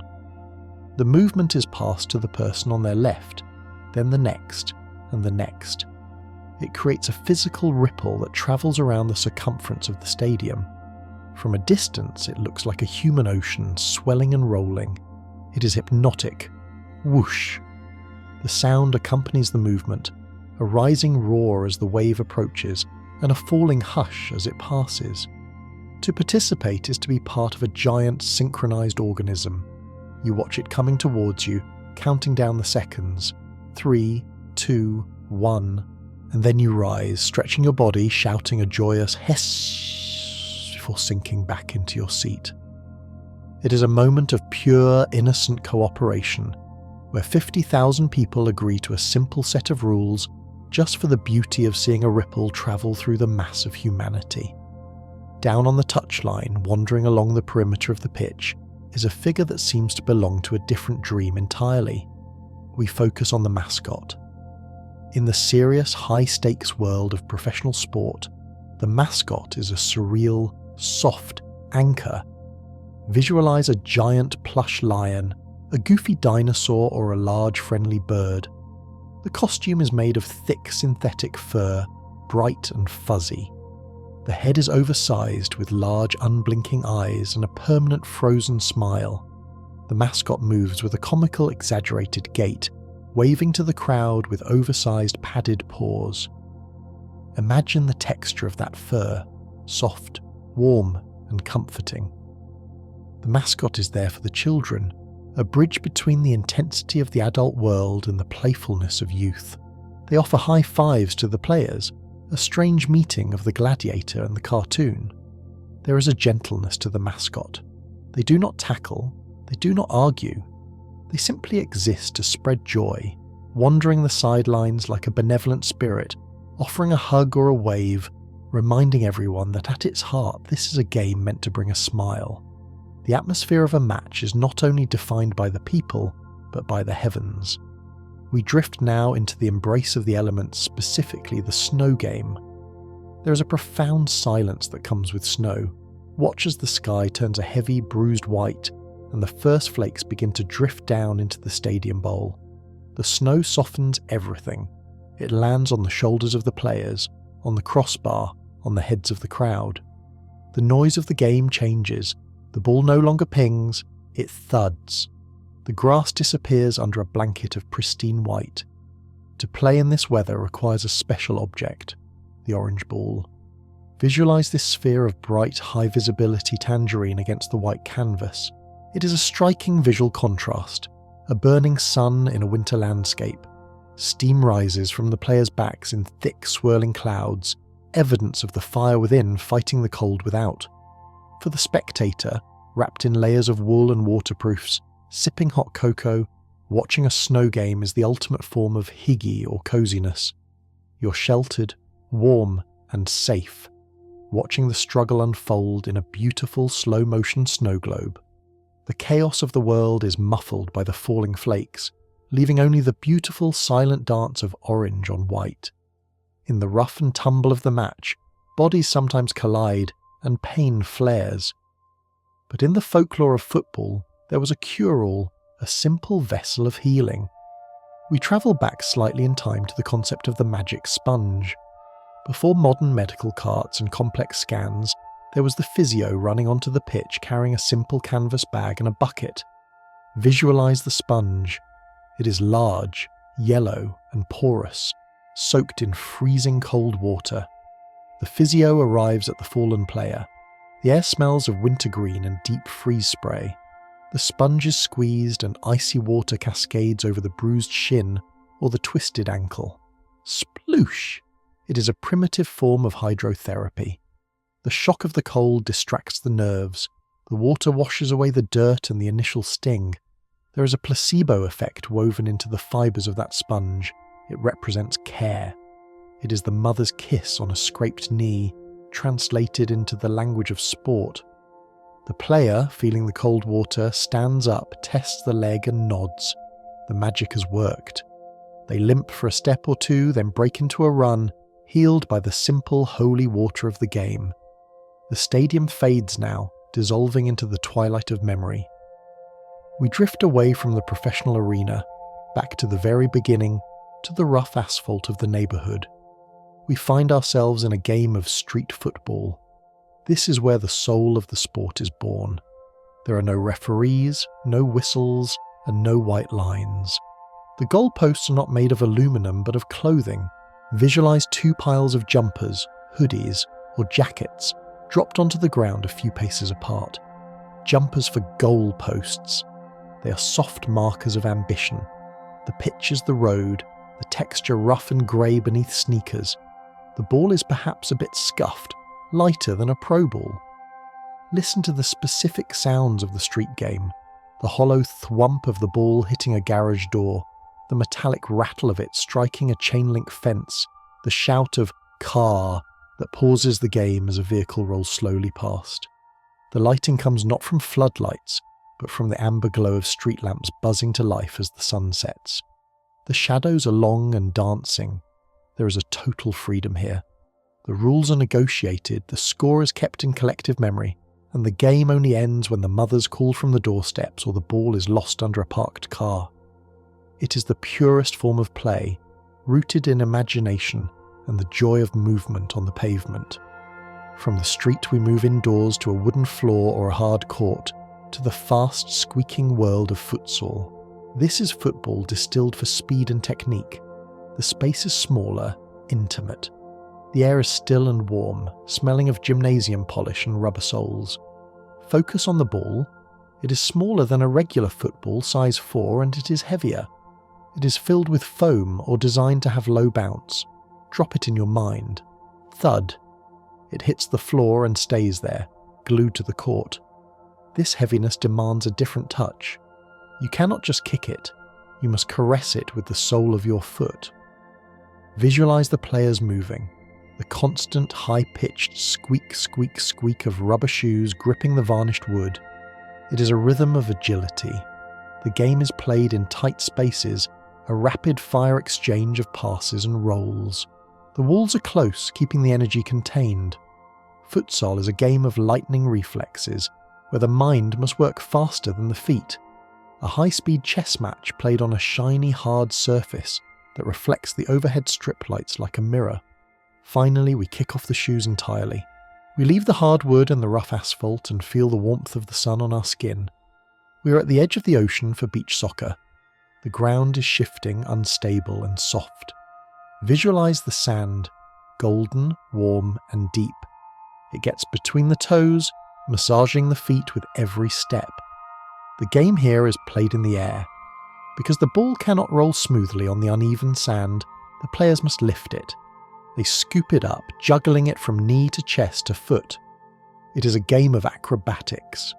The backdrop is the blue horizon of the sea, the sound of the match mixing with the rhythmic crashing of the tide. The sun beats down, bronzing the skin. There is a carnival atmosphere here, a blend of sport and holiday. The goalposts are often bright yellow, contrasting with the blue sky. When a player dives for a header, they land not on hard earth, but in a soft explosion of sand. It is football in its most elemental state: sun, sea, sand and sphere, played with a barefoot freedom that connects the athlete directly to the earth. From the sun-drenched, shifting sands of the beach, where the game is played with the freedom of the tides, we drift back to the structured discipline of the grass, but we bring that fluidity with us. We enter the philosophical dreamscape of total football. Originating in the flat, reclaimed lands of the Netherlands, this is not just a tactic, but a state of liquid consciousness. Visualize the players on the pitch not as fixed chess pieces, but as flowing water. In this system, no individual is bound to a single location. When a defender moves forward, an attacker drops back to fill the void. It is a seamless exchange of space and responsibility, a carousel of orange jerseys rotating in perfect harmony. Imagine looking down from above. The formation breathes, expands and contracts like a living lung. There is a deep, intellectual beauty to this style of play. It relies on a telepathic understanding between the players, a shared mind that knows the geometry of the field better than the laws of gravity. To watch total football is to watch a synchronized dance where the roles of defender and striker dissolve, leaving only the pure, undistilled essence of the footballer, an artist capable of painting on any part of the canvas. It is a soothing reminder that we are not defined by our labels, but by our ability to adapt, to move, and to fill the spaces left by others. From this intellectual fluidity, we shift to a moment of pure acrobatic instinct. We visualize the scorpion kick. This is a move that defies the anatomy of the human body, a gesture of wild extravagance usually reserved for the playground, yet occasionally witnessed on the hallowed turf of Wembley. Picture the goalkeeper, the eccentric showman standing on the goal line. The ball is looping high towards the goal, an easy catch for the hands. But instead of reaching out, the keeper dives forward, chest parallel to the grass. As they fall, they kick their heels upward and backward, curling their legs like the tail of a scorpion striking its prey. Thwack! The heels connect with the ball behind the back, clearing it to safety. It is a movement of inverted grace. Visualize the flexibility of the spine, the trust in one's own spatial awareness. It is a rejection of the mundane, a refusal to do the simple thing when the spectacular is possible. The scorpion kick is a flash of surrealism in a logical game, a moment where the player decides to become a creature of myth, clearing the danger with a smile and a flourish that leaves the crowd gasping in disbelief. The ball lands softly, and we move from the acrobatics of the keeper to the wizardry of the winger. We focus on the rainbow flick. This is a piece of street magic brought to the professional stage. It is the art of making the ball disappear and reappear over an opponent's head. Visualize the mechanics of this trick. The player steps over the ball, trapping it between their feet, 1 foot behind, 1 foot ahead. It is a momentary embrace. Then, with a rolling motion of the rear leg, the ball climbs up the calf of the standing leg. It defies gravity, adhering to the sock as if magnetized. With a sudden flick of the heel, the ball is launched upward in a high, perfect arc. It sails over the defender's head, a rainbow made of leather, landing softly in the space behind them. The defender turns, bewildered, chasing a ghost. The rainbow flick is the ultimate expression of verticality in a horizontal game. It is a soft, silent loop of insolence, a reminder that the most effective way past an obstacle is sometimes to simply go over it, painting a curve in the air that lingers in the mind long after the ball has touched the grass. As the ball crosses boundaries and lines, we drift into the realm of absolute precision. We encounter the invisible guardian known as goal line technology. For a century, the question of did it cross the line was a matter of human perception, subject to the fog of angles and the speed of light. Now we have the Hawkeye. Visualize the stadium rigged with high-speed cameras, unblinking eyes perched in the rafters, tracking the ball's position to the millimeter. When the ball crosses the white chalk line, completely undeniably, a signal is sent silently through the airwaves. It arrives at a specific destination, a watch on the referee's wrist. Psst! A single, sharp vibration. A word flashes on the watch face: goal. It is a secret communication between the machine and the human.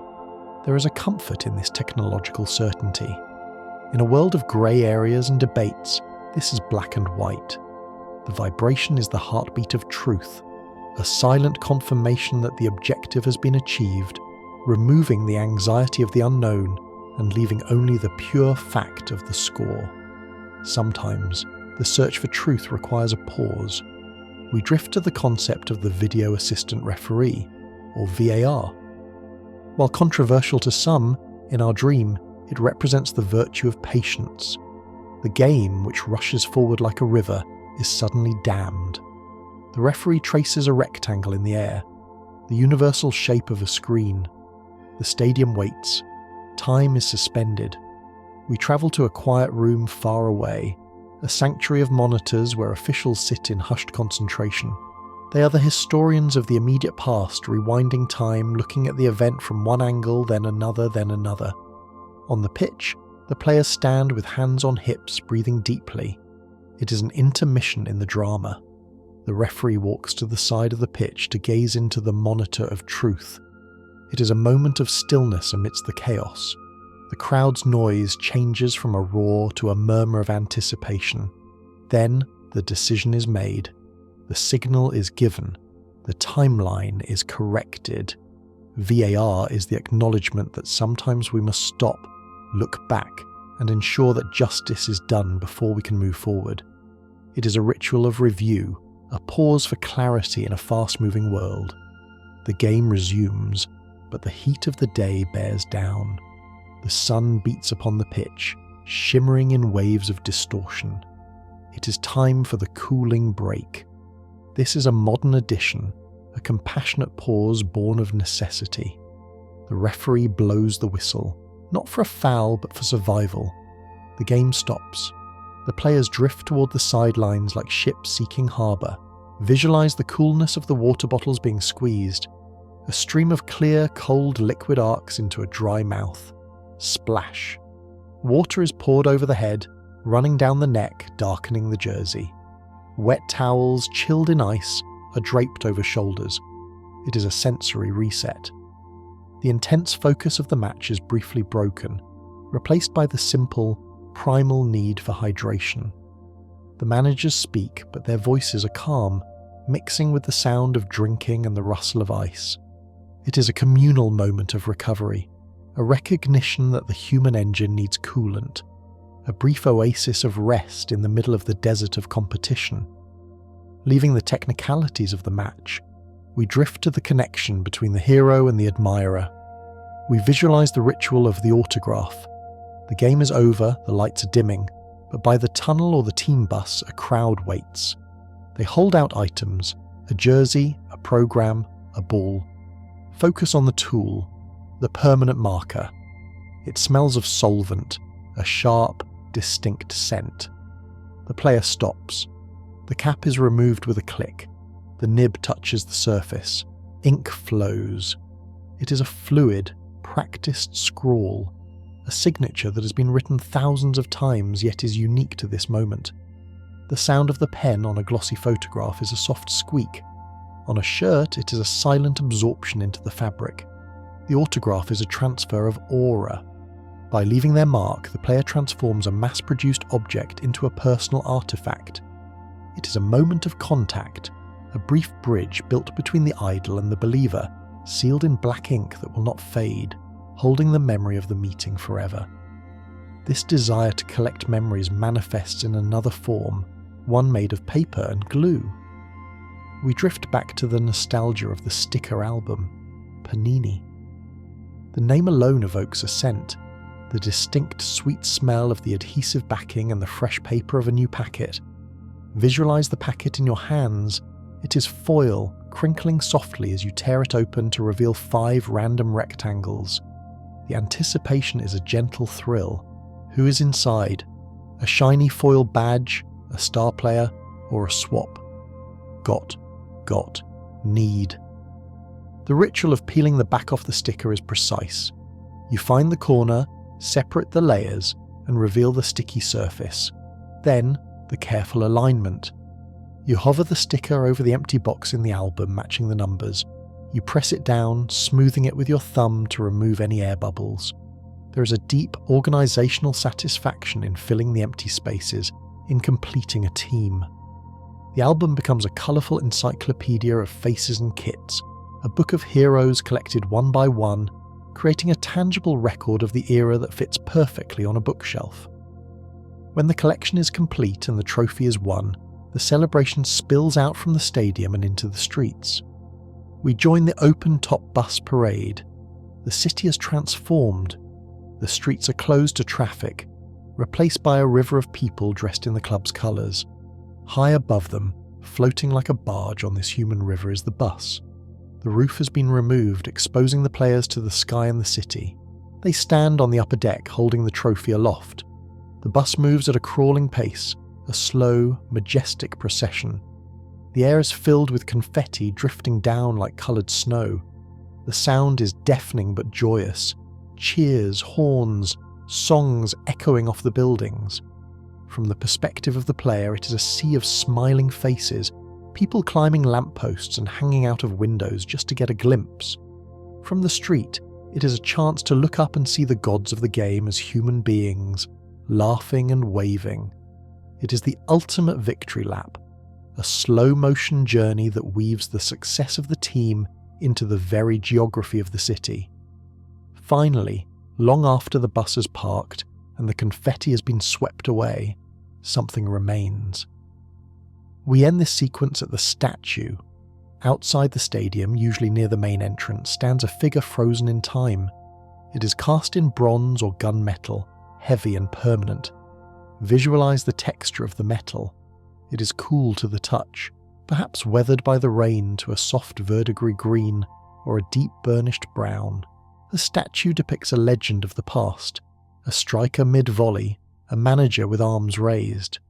It stands as a silent guardian of history. Watch the fans as they approach. It is a tradition to touch the statue for luck before entering the ground. Thousands of hands over decades have rubbed the bronze boot or the hand, polishing it to a shining gold while the rest of the figure remains dark. This tactile connection links the generations. The statue does not move, does not age. It stands stoic through the summer heat and the winter snow, a solid metal anchor that reminds the passing world that greatness, once achieved, is immortal. From the silent bronze embrace of the statue outside, we drift through heavy glass doors into a space where the roar of the crowd is replaced by a reverent library-like hush. We enter the club museum. This is the sanctuary of memory, a dimly lit hall where the history of the team is preserved in amber. The air here is still and cool, conditioned to protect the fragile artifacts from the ravages of time. Walk slowly past the display cases, the glass reflecting the soft ambient lighting. Inside these transparent boxes, the ghosts of the past rest. Visualize a pair of boots from the 1950s. They are not the sleek, colourful synthetic slippers of today, but heavy, ankle-high constructs of brown leather. You can see the scuffs, the dark patches where the mud of a long-forgotten pitch was scrubbed away, and the nailed studs that once bit into the earth. There is a smell here of old leather, floor wax, and history. It is a tactile silence. You see a ball, dark and heavy, its laces thick and prominent, sitting on a velvet pedestal. To walk through the museum is to time travel, to trace the lineage of a dream from sepia-toned photographs to the high-definition present. It is a place of deep respect, where the frantic energy of the sport is distilled into quiet objects that sit eternally still, bearing witness to the glory of days gone by. Among these treasures, draped on mannequins or folded behind glass, lies the vintage shirt. Let your mind feel the texture of this fabric. Unlike the modern featherlight silk we spoke of earlier, this is heavy cotton, thick and substantial. It is a garment of endurance. Visualize the collar, a proper folded collar with buttons or laces at the neck, reminiscent of a dress shirt. The colours of the vintage shirt are softer, slightly faded by the wash of decades. The red is a deep brick crimson, the blue is a washed-out navy. The badge is not a plastic heat transfer, but a dense embroidered crest sewn directly into the fibre of the chest. Imagine wearing it. It feels warmer, heavier against the skin, hugging the body with a coarse but comforting embrace. It smells of the loft or the attic, a scent of nostalgia.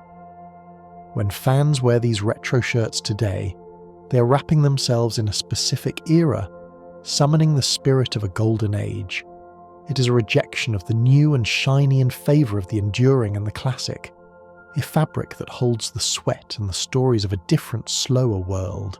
Tucked away in the pocket of that heavy cotton shirt, or perhaps pressed between the pages of a diary, is a small rectangular slip of paper, the ticket stub. In our digital dream, we often forget the physical weight of entry, but let us remember the paper ticket.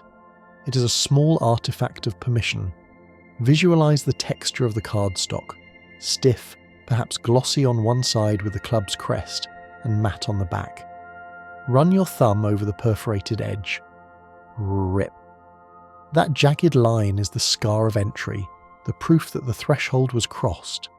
The typography on the ticket is often blocky, dot matrix printed, listing the date, the row, and the seat number. Block 5, row G, seat 12. These coordinates were your destiny for an afternoon. Holding an old ticket stub is like holding a key to a memory. It brings back the specific weather of that day, the smell of the onions, the sound of the specific goal. It is a bookmark in the story of a life, a tiny, disposable object that becomes a treasure, saved in shoeboxes for decades, a tangible crumb of the feast that was the match. While the ticket marks a single day, there is another paper object that maps an entire summer. We drift to the bedroom wall, where the tournament wall chart is blue tacked to the plaster. This is a map of the future. Visualize a large, glossy poster, unfolded to reveal a grid of empty boxes connected by branching lines. The chart is a landscape of possibility. It lists the groups, the dates, and the cities. At the start of a World Cup or a European Championship, the chart is pristine, a tabula rasa of hope. Now, imagine the ritual of the pen.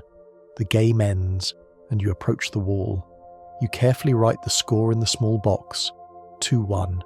You trace the line to the next round, writing the name of the winning nation. Slowly, over the course of a month, the chart fills up. The ink dries. The branching paths narrow down from 32 teams to 16 to 8 to 2. It is a visual representation of survival. The wall chart transforms the abstract flow of the tournament into a geometric tree of destiny, allowing you to visualize the road to glory box by box until only one name remains written in the center. From the paper on the wall, we look down to a wooden table in the corner of a recreation room or a pub. We focus on the miniature world of table football, or foosball. Here, the grand game is shrunk down to the size of a box, played not with feet, but with wrists. Listen to the specific acoustics of this world. Clack, clack, thwack. It is the sound of hard plastic men striking a hard plastic ball. The table is a green rectangle with sloped corners to keep the ball in play. The players are mounted on metal rods, red team versus blue team, spinning on their axes. Visualize the sensory experience of the handle. It is rubber or wood, worn smooth by thousands of nervous hands. You grip it, twisting your wrist to make the little plastic men kick. The ball is not a sphere of air, but a solid, heavy marble or cork. It moves with blinding speed, ricocheting off the wooden walls. There is a mechanical rhythm to foosball, a satisfying tactility of spinning rods and blocking shots. It is a game of reflexes and geometry, a localized, intense version of the sport where the entire pitch is within reach of your arms, and the thunk of the ball hitting the back of the wooden goal is a percussion of pure victory. Leaving the miniature table, we step outside into a quiet alleyway or a backyard to find a player alone with a ball and a wall. This is the practice of wall ball. It is the most solitary and meditative form of training. There is no crowd, no opponent, only the rhythmic return of the sphere. Visualize the player striking the ball against the brickwork, thump, rebound, control, thump. The wall is the perfect partner. It never tires, and it returns the ball at exactly the angle it was given. If you pass it gently, it returns gently. If you strike it with anger, it returns with fury. The sound is hypnotic, a metronome that counts the passing of time. The player enters a trance state, the zone, where the world narrows down to the relationship between the foot, the ball, and the bricks. The repetitive motion soothes the mind. It is a conversation without words, a feedback loop of physics and adjustment. In this solitude, technique is honed, not through coaching, but through the relentless, honest reflection of the wall, creating a rhythm that mimics the beating of a heart. Watching this solitary practice from the edge of a real pitch is a figure who exists in the liminal space between spectator and participant, the ball boy or ball girl. They sit on small folding stools around the perimeter of the field, often dressed in tracksuits slightly too large for them, huddled against the cold. They are the servants of the flow. Visualize their intense focus. They are not just watching the game, they are waiting for the break. When the ball flies out of play, skidding across the wet tartans track, they spring into action. They are the guardians of momentum. They hold a spare ball in their hands, feeling its dry, grippy surface, keeping it warm. When a player approaches, urgent and rushing, the ball boy tosses the sphere gently. It is an underarm throw, distinct and polite. Sometimes they hold a towel, offering it to the player to dry the ball before a long throw-in. In that moment, the child and the giant connect. For the ball boy, sitting so close to the action that they can hear the players breathing, it is a dreamlike proximity to the gods. They are the silent clockwork that keeps the game moving, small figures of duty framing the chaotic masterpiece on the grass. On the pitch, usually speed is the weapon, but sometimes a player chooses to weaponize slowness. We drift to the penalty spot once more to witness the panenka. The stadium is holding its breath. The goalkeeper is a coiled spring fueled by adrenaline, ready to explode to the left or right. The taker approaches the ball.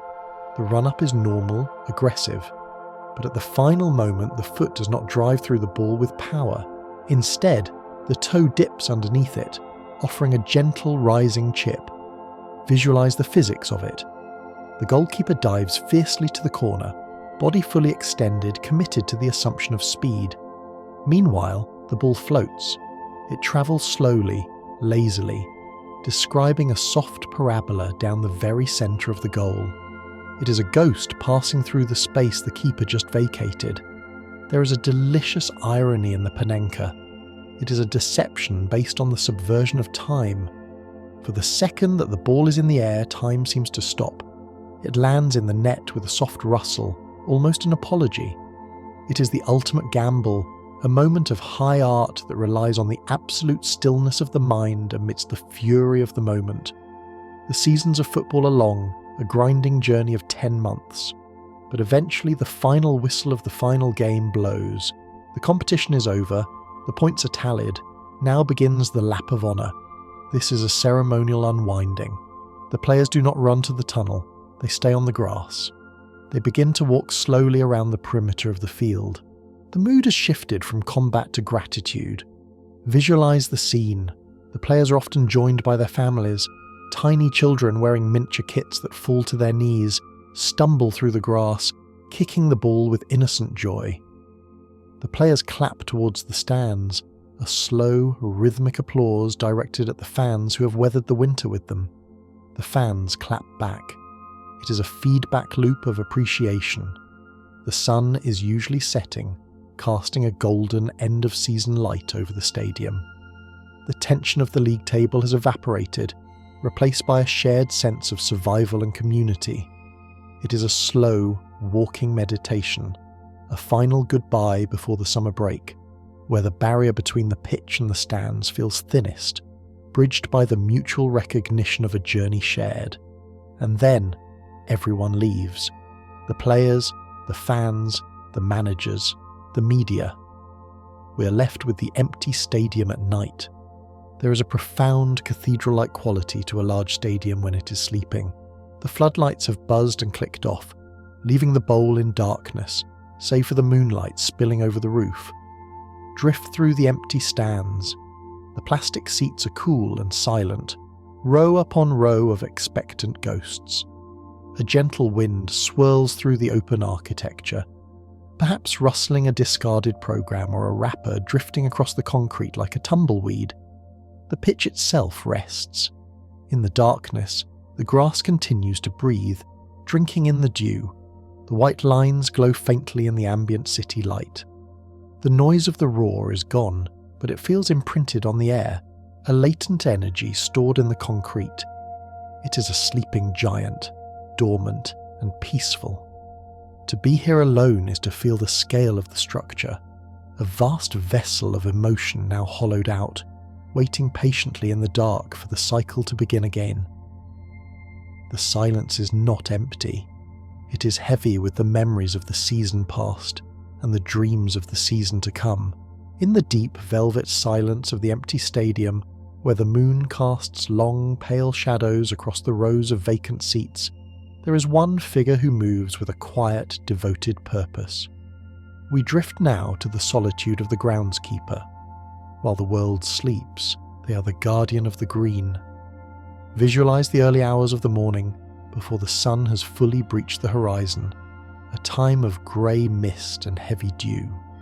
The air is cold and damp, smelling of wet earth, and the faint, sharp tang of petrol from the machinery. The groundskeeper walks the pitch not as a player, but as a gardener tending to a giant living canvas. Listen to the sound of the mower. It is not a roar, but a steady rhythmic hum, a mechanical lullaby that combs the grass into submission. They are artists of lines and geometry. Watch as they steer the machine, creating the perfect two-tone stripes that we admire from the stands. It is a meditative act of precision. They overlap the wheels by mere inches, bending the blades of grass first one way, then the other, playing with the reflection of light. They walk miles in the silence, back and forth, a pendulum of care. They stoop to repair a divot, pressing the torn earth back into place with a thumb, healing the scars of the previous battle. This connection to the soil is primal. They know the drainage, the density of the roots, the thirst of the turf. In the quiet sanctity of the empty arena, the groundskeeper ensures that the stage is perfect, a pristine emerald table set for the feast that is to come. From the meticulous preparation of the surface, our mind shifts to the mesmerizing dance that occurs upon it. We focus on the hypnotic movement of the step over. This is a sleight of foot, a conjuring trick performed in full view. Visualize a player running at speed, the ball rolling just ahead of them. They do not touch the ball. Instead, they move around it. Watch the legs. One foot circles over the top of the ball, from inside to outside, a scissor motion that cuts through the air. Then the other foot follows. Swish, swish. It is a rhythmic weaving of limbs. The hips drop, feinting a movement to the left, then to the right. To the defender, it is a sensory overload, a pendulum swinging that blurs the reality of intention.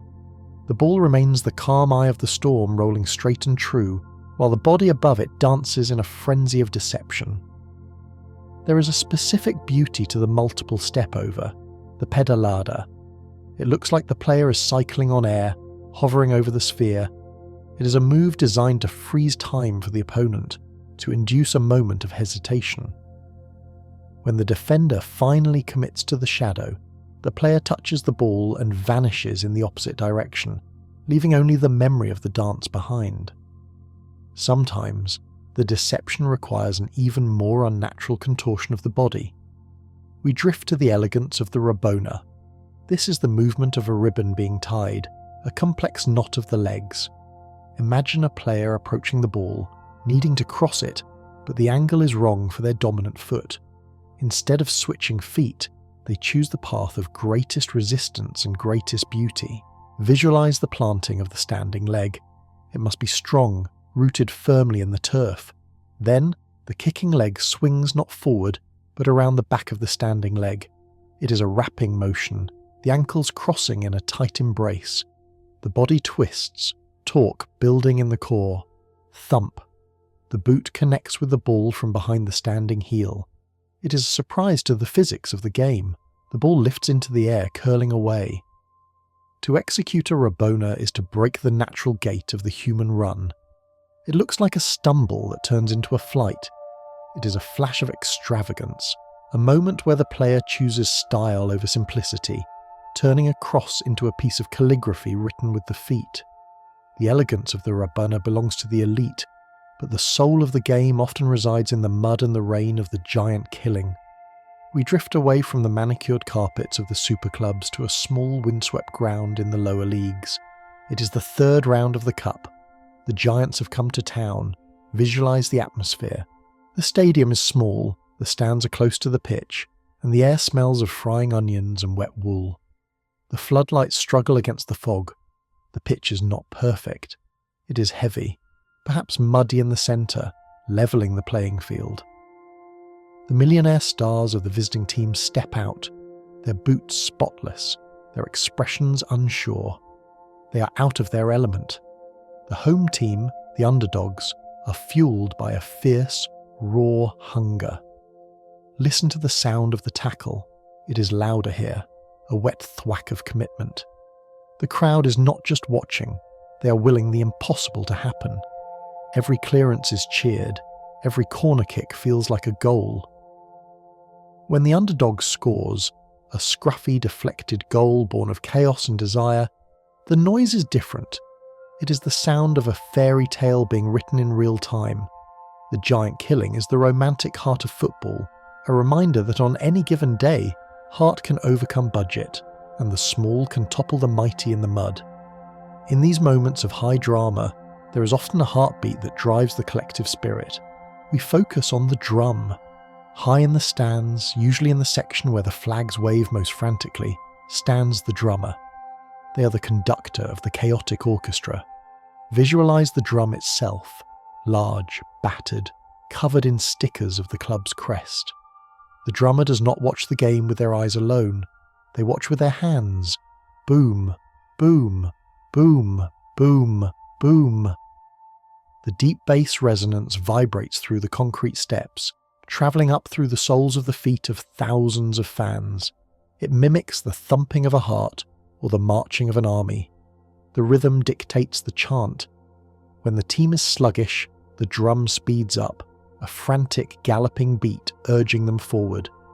When the team is winning, it settles into a celebratory samba. The drummer is tireless, their arms moving in a blur for 90 minutes. The sound of the drum is the acoustic glue that binds the individual voices into a single roaring choir. It is a primal, ancient sound, a call to battle that echoes off the stadium roof and resonates in the chest cavity, bypassing the brain and speaking directly to the blood. When the season ends and the drums fall silent, there is a moment of stillness where the collective dissolves into the singular. We drift to the presentation of the Golden Boot. This is the trophy for the marksman, the player who has scored the most goals. Unlike the silver cups lifted by teams, this is a heavy, solitary prize. Visualize the object. It is a life-size cast of a football boot rendered in gold. It sits on a heavy plinth. The metal captures every detail, the laces, the stitching, the studs, frozen forever in precious metal. It is cool to the touch and surprisingly heavy. It represents a singular obsession. To win it, a player must be selfish, ruthless, and precise. Imagine the player holding it. It is a validation of their art. While the team trophy is shared, passed from hand to hand, the Golden Boot remains with the scorer. It is a gleaming testament to the split-second moments of instinct, the tap-ins, the volleys, and the penalties. It shines under the gala lights, a golden foot that will never kick a ball, but represents the hundreds of balls that found the back of the net. Before the trophies are handed out, there is a ritual that attempts to freeze time before it slips away. We visualize the team photo. It is the beginning of the season, or perhaps just before a major final. The players arrange themselves on the pitch, usually on 2 rows of benches. There is a satisfying symmetry to this moment. The taller players stand in the back row, arms folded or hands behind their backs, standing like pillars. The shorter players sit in the front row, hands resting on their knees, posture upright and proud. In the very centre sits the manager and the captain, the anchors of the group. The kit is pristine, unsoiled by the game. The sun is usually shining. Listen to the sound of the shutters. Click, click, click, click. A rapid fire preservation of the present. For this 1 second, everyone is together. Everyone is optimistic. There are no injuries, no losses, no transfers. The team photo is a capsule of potential. Years later, fans will look at this rectangle of colour and trace the faces of legends when they were young, or spot the ghosts of players who drifted away. It is a formal portrait of a family that will inevitably change, frozen in a moment of perfect unity. Among those faces in the photo, there is often one who is just passing through. We drift to the concept of the lone spell. This is the transient life of the borrowed player. Visualize the packing of a suitcase. A young player, full of promise but needing experience, or a veteran needing game time, moves to a new city for just a few months. They arrive at a new training ground, wearing a tracksuit that feels unfamiliar. The badge on their chest is temporary. There is a bittersweet quality to the loan. The player is a guest in someone else's house. They must win over a crowd that knows they do not truly belong to them. Yet this creates a unique bond. The lone player has nothing to lose. They play with a freedom, a desire to prove their worth to the parent club watching from afar. Visualize the hotel room where they live, the temporary nature of their existence. But when they score, the joy is real. The lone spell is a journey within a journey, a subplot where a player becomes a mercenary of hope, lending their talent to a cause for a brief, intense season before returning to where they came from, leaving only memories behind. Sometimes, the result of a season or a tournament cannot be decided by normal play, or even by extra time. The exhaustion sets in, and we face the penalty shootout. We have spoken of the penalty kick, but the shootout is a different psychological beast. It is a collective ordeal. Visualize the centre circle. The team does not sit on the bench. They stand in a line on the halfway line. They link arms. This is the chain of souls. Feel the grip of a teammate's hand on your shoulder, the fabric of the jersey bunching up. The chain sways slightly, a living organism breathing in unison. They are powerless now. They can only watch the lonely walk of their teammate towards the penalty spot. That walk feels like miles. The silence in the stadium is heavy, suffocating. When a goal is scored, the chain squeezes tight, a ripple of relief. When a kick is missed, the chain sags, a collective groan of empathy. The shootout is the cruelest way to end a dream, but it creates the strongest bonds. It strips the game of its complexity and reduces it to a binary outcome, watched by a line of brothers or sisters clinging to each other in the darkness, waiting for the coin of fate to land. Finally, we drift away from the professional stadiums, the cameras, and the rules. We travel to a park in a foreign city, or a beach, or a dusty square. We see a ball rolling loose. We encounter the universal language. A person stands with a ball, someone else approaches. They do not speak the same tongue. One might speak Portuguese, the other Japanese. It does not matter. The ball is the translator. A nod is exchanged. A pass is made. Tap. The return pass comes back. Tap. A game begins. Visualize the smile that breaks across the faces. There is no need for introductions. The rules are understood instinctively. This is the goal. This is the boundary. Let's play. The ball connects them. It is a spherical key that unlocks human connection. In this pickup game, status, wealth, and nationality dissolve. There is only the pass, the move, and the laugh. It is the most relaxing truth of the sport, that no matter where you go on this blue planet, if you roll a ball towards a stranger, they will almost certainly kick it back. It is the silent, shared heartbeat of the world. From that universal, unspoken connection between strangers on a dusty pitch, we draw our focus inward, shrinking the world down to a single person and a single sphere. We enter the meditative trance of the keepy-uppy, or juggling. This is the mantra of the feet. Visualize a player standing alone in a garden, or a garage, or on a quiet sideline. The ball is lifted into the air and the gravity-defying dance begins. Listen to the rhythm. Pop, pop, pop, pop. It is a metronome of touch. The ball meets the lace of the boot, bounces up, meets the knee, bounces up, meets the shoulder. There is a profound solitude in this practice. The mind empties of all other thoughts. There is only the counting.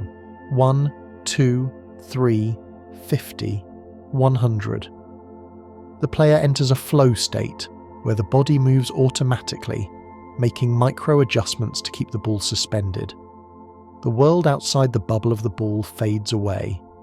It is an act of infinite patience and tenderness. The ball is not kicked with force, it is caressed, cushioned, and guided. To juggle is to learn the weight and the soul of the object, to master the physics of the fall and the rise. It is the rosary of the footballer, a repetitive, soothing prayer of balance performed in the quiet moments between the noise of the game. This intimate relationship with the ball often begins in a place built specifically for dreaming. We drift from the solitude of the garden to the hallowed halls of the youth academy. This is the factory of stars, but in our dream, it is a quiet, orderly boarding school of ambition. Visualize the long, polished corridors lined with photographs of those who made it, the alumni who ascended to the first team. The air here smells of floor wax, clean laundry, and cut grass. We enter the boot room. Rows upon rows of black boots sit on wooden racks, cleaned and polished by the young apprentices. There is a hierarchy here, a structure of discipline. The young players live a monastic life, dedicated entirely to the craft. Visualize the dormitories, where posters of idols adorn the walls above narrow beds. At night the academy is silent, filled only with the breathing of 100 sleeping dreamers, all visualizing the same goal. It is a place of potential energy, a cocoon where raw talent is wrapped in the silk of technique and tactical knowledge, waiting for the day it can emerge as a butterfly onto the main stage. From the confined, disciplined spaces of the academy, we step out onto the vastness of the full pitch to witness a moment of expansive vision, the switch of play. This is the long diagonal pass that opens up the world. Imagine a player hemmed in on the right side of the field, surrounded by the claustrophobia of defenders. They look up and see not the obstacle, but the horizon. On the far left side, 70 yards away, a teammate stands in acres of green space. The player leans back, shaping their body like an archer drawing a bow. The foot strikes underneath the ball, imparting a backspin. Thump! The ball launches into the sky. Watch its trajectory. It rises high above the heads of the midfield, a white comet traversing the dark sky of the game. It hangs there, turning slowly in the air. The defenders turn their heads in unison, helpless to stop the flight. It is a moment of pure geometry. The ball drops out of the sky, landing softly on the boot of the distant teammate who catches it like a feather. The switch of play acts as a release of pressure, shifting the entire emotional landscape of the match from one coast to the other in a single, breathless flight. Sometimes, the most beautiful touch in football is the one that never happens. We drift to the subtle art of the dummy. This is the poetry of absence. A pass is drilled hard along the grass towards a player. The defender behind them tenses, preparing for the impact, preparing to tackle the moment the ball is controlled, but the player does not control it. With a widening of the legs and a sway of the hips, they let the ball pass through them. It is a ghost move. Visualize the sound of the ball hissing over the grass, untouched, continuing on its journey to a teammate standing behind. The defender is left tackling thin air, their momentum used against them. The dummy is a triumph of awareness. It requires the player to have a map of the field in their mind, to know who is behind them without looking. It is a gesture of trust and deception, a silent "after you" that allows the flow of the game to continue uninterrupted. In a sport of contact and control, the dummy is a refreshing moment of non-attachment, where the player becomes a gate rather than a wall, letting the energy flow through. On the periphery of this flow, standing between the chaos of the pitch and the order of the technical area, is a figure of quiet authority, the fourth official. While the referee runs the miles and the managers pace the line, the fourth official stands still. They are the sentinel of the sideline. Visualize them standing by a small heated desk or podium, wrapped in a thick waterproof coat. They are the keeper of the time and the peace. They hold the electronic board, a rectangle of black plastic with LEDs that glow red and green. Their role is administrative, yet vital. They manage the substitutions, the paperwork of the game. When a manager becomes heated, shouting at the injustice of a decision, the fourth official is the calm wall against which the waves crash. They listen, they nod, they check their watch. There is a strange solitude to their position. They are part of the officiating team, yet separated by the white line. They stand in the buffer zone, bathed in the glow of the floodlights, a silent witness ensuring that the rituals of entry and exit are performed with electronic precision. From the solitary figure on the sideline, we look up to the collective masterpiece in the stands. We behold the tifo. This is not just cheering, it is grand-scale choreography. Visualize the curva or the end of the stadium where the most fervent fans gather. Before the match begins, thousands of people hold up coloured squares of paper or plastic. From the pitch, the individual sheets dissolve. The thousands of dots merge to form a single giant image. It might be the face of a legend, the club's crest, or a message of defiance written in 10-foot letters. It is a mosaic made of humans. The coordination required is immense, a labour of love prepared over weeks in warehouses. As the players walk out, the image rises like a curtain. Smoke from flares might drift across it, adding an ethereal mist to the artwork. The tifo is a visual roar. It is the fans saying, "We are here, we are organised, and we are beautiful." It turns the grandstand into a living canvas, a temporary monument of paper and passion that exists for 5 minutes of glory before crumbling back down into the pockets of the faithful. The image depicted on that massive mosaic is often the same symbol worn over the heart of every player, the club crest. We drift into the ancient world of heraldry. The badge on a football shirt is a modern descendant of the medieval shield. Look closely at the details of a crest in your mind's eye. It is a story told in symbols. You might see a lion, rampant and fierce, symbolising courage. You might see a castle, representing the city's defence, or a ship, representing a history of trade. There are often Latin mottos scrolled on ribbons beneath the shield. Oder est facer, to dare is to do, nil satis nisi optimum, nothing but the best is good enough. These are not corporate logos, they are totems. Visualize the embroidery. The thread is raised, shiny and dense. When a player scores, they often grab the crest and kiss it. This is not a kiss for the fabric, but for the tribe, the history and the identity the crest holds. It is a talisman of belonging, a small embroidered shield that protects the heart and carries the weight of 100 years of history. While the crest represents the team, there is a specific type of player who plays for the singular moment of the finish. We focus on the poacher. In the swirling chaos of the penalty area, where bodies collide and panic sets in, the poacher is an island of calm. They do not run the length of the pitch, they wait. Visualize the poacher lurking on the shoulder of the last defender. They are a phantom, drifting into the blind spots. They exist for the tap-in. The ball takes a deflection, a scuffed shot, a rebound off the goalkeeper. While others are reacting, the poacher has already moved. They slide in, a simple side foot finish into the empty net from 3 yards out. It looks easy, but the genius lies in the stillness. It is the art of being exactly where the ball is going to fall before the ball even knows it. The poacher lives on the edge of the offside line, a hunter of scraps, turning the chaotic rebounds of the game into the gold of goals with a minimalist, lethal touch. When the poacher succeeds not once, not twice, but 3 times, they earn a rare and tangible reward. We drift to the ritual of the hat-trick ball. The final whistle blows, and the game is history, but one object is removed from the timeline. The referee picks up the match ball. Normally the ball belongs to the club, but tonight it belongs to the scorer of 3 goals. Visualize the player walking off the pitch, clutching the sphere against their hip. It is no longer just a piece of equipment, it is a trophy. In the dressing room, the ritual continues. The teammates gather around.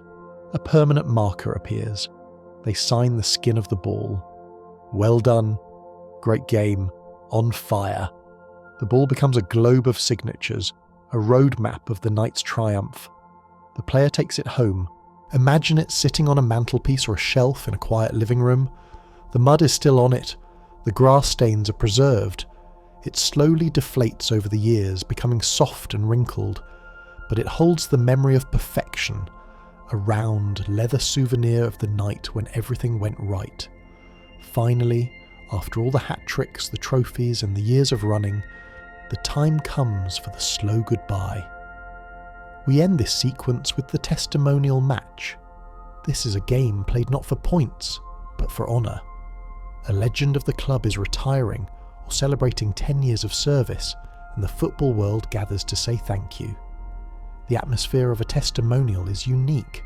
It is soft, bathed in the golden light of nostalgia. The pace is slower. The tackles are gentle, more like embraces than collisions. Old friends return. Players who left years ago, now slightly heavier, grey-haired, wearing the kit one last time. The crowd does not jeer, they only cheer. There is a sweetness to the air. It is a celebration of a career, a montage of memories played out in real time. When the legend is substituted late in the game, the standing ovation is endless. It is a wave of sound that washes over the player, a collective thank you for the youth and the energy they gave to the cause. The testimonial is the sunset of a career, a warm, relaxing exhibition where the score doesn't matter, and the only victory is the bond between the player and the people who loved them. From the gentle, golden nostalgia of the testimonial, where the past is celebrated and the legends wave goodbye, we arrive at the final, profound truth of this journey. We drift to the very essence of existence within the sport, the secret that lies at the heart of every kick, every goal, and every save. It is the concept of the infinite loop. Consider, one last time, the shape of the ball. It is a sphere. It has no beginning and no end. It is the perfect symbol of eternity. The game of football, at its core, is a mirror of the cosmos itself. Just as the planets orbit the sun in a silent gravitational dance, the players orbit the ball. The game creates a universe where time is not measured in years or centuries, but in seasons. Every August, the world resets. The points are wiped clean. The heartbreak of the past is forgotten, and the hope of the future is reborn. It is a promise that no matter what happens, victory or defeat, relegation or promotion, there is always a next season. There is always another kickoff.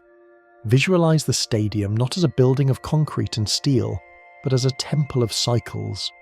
The grass dies in the winter and is reborn in the spring.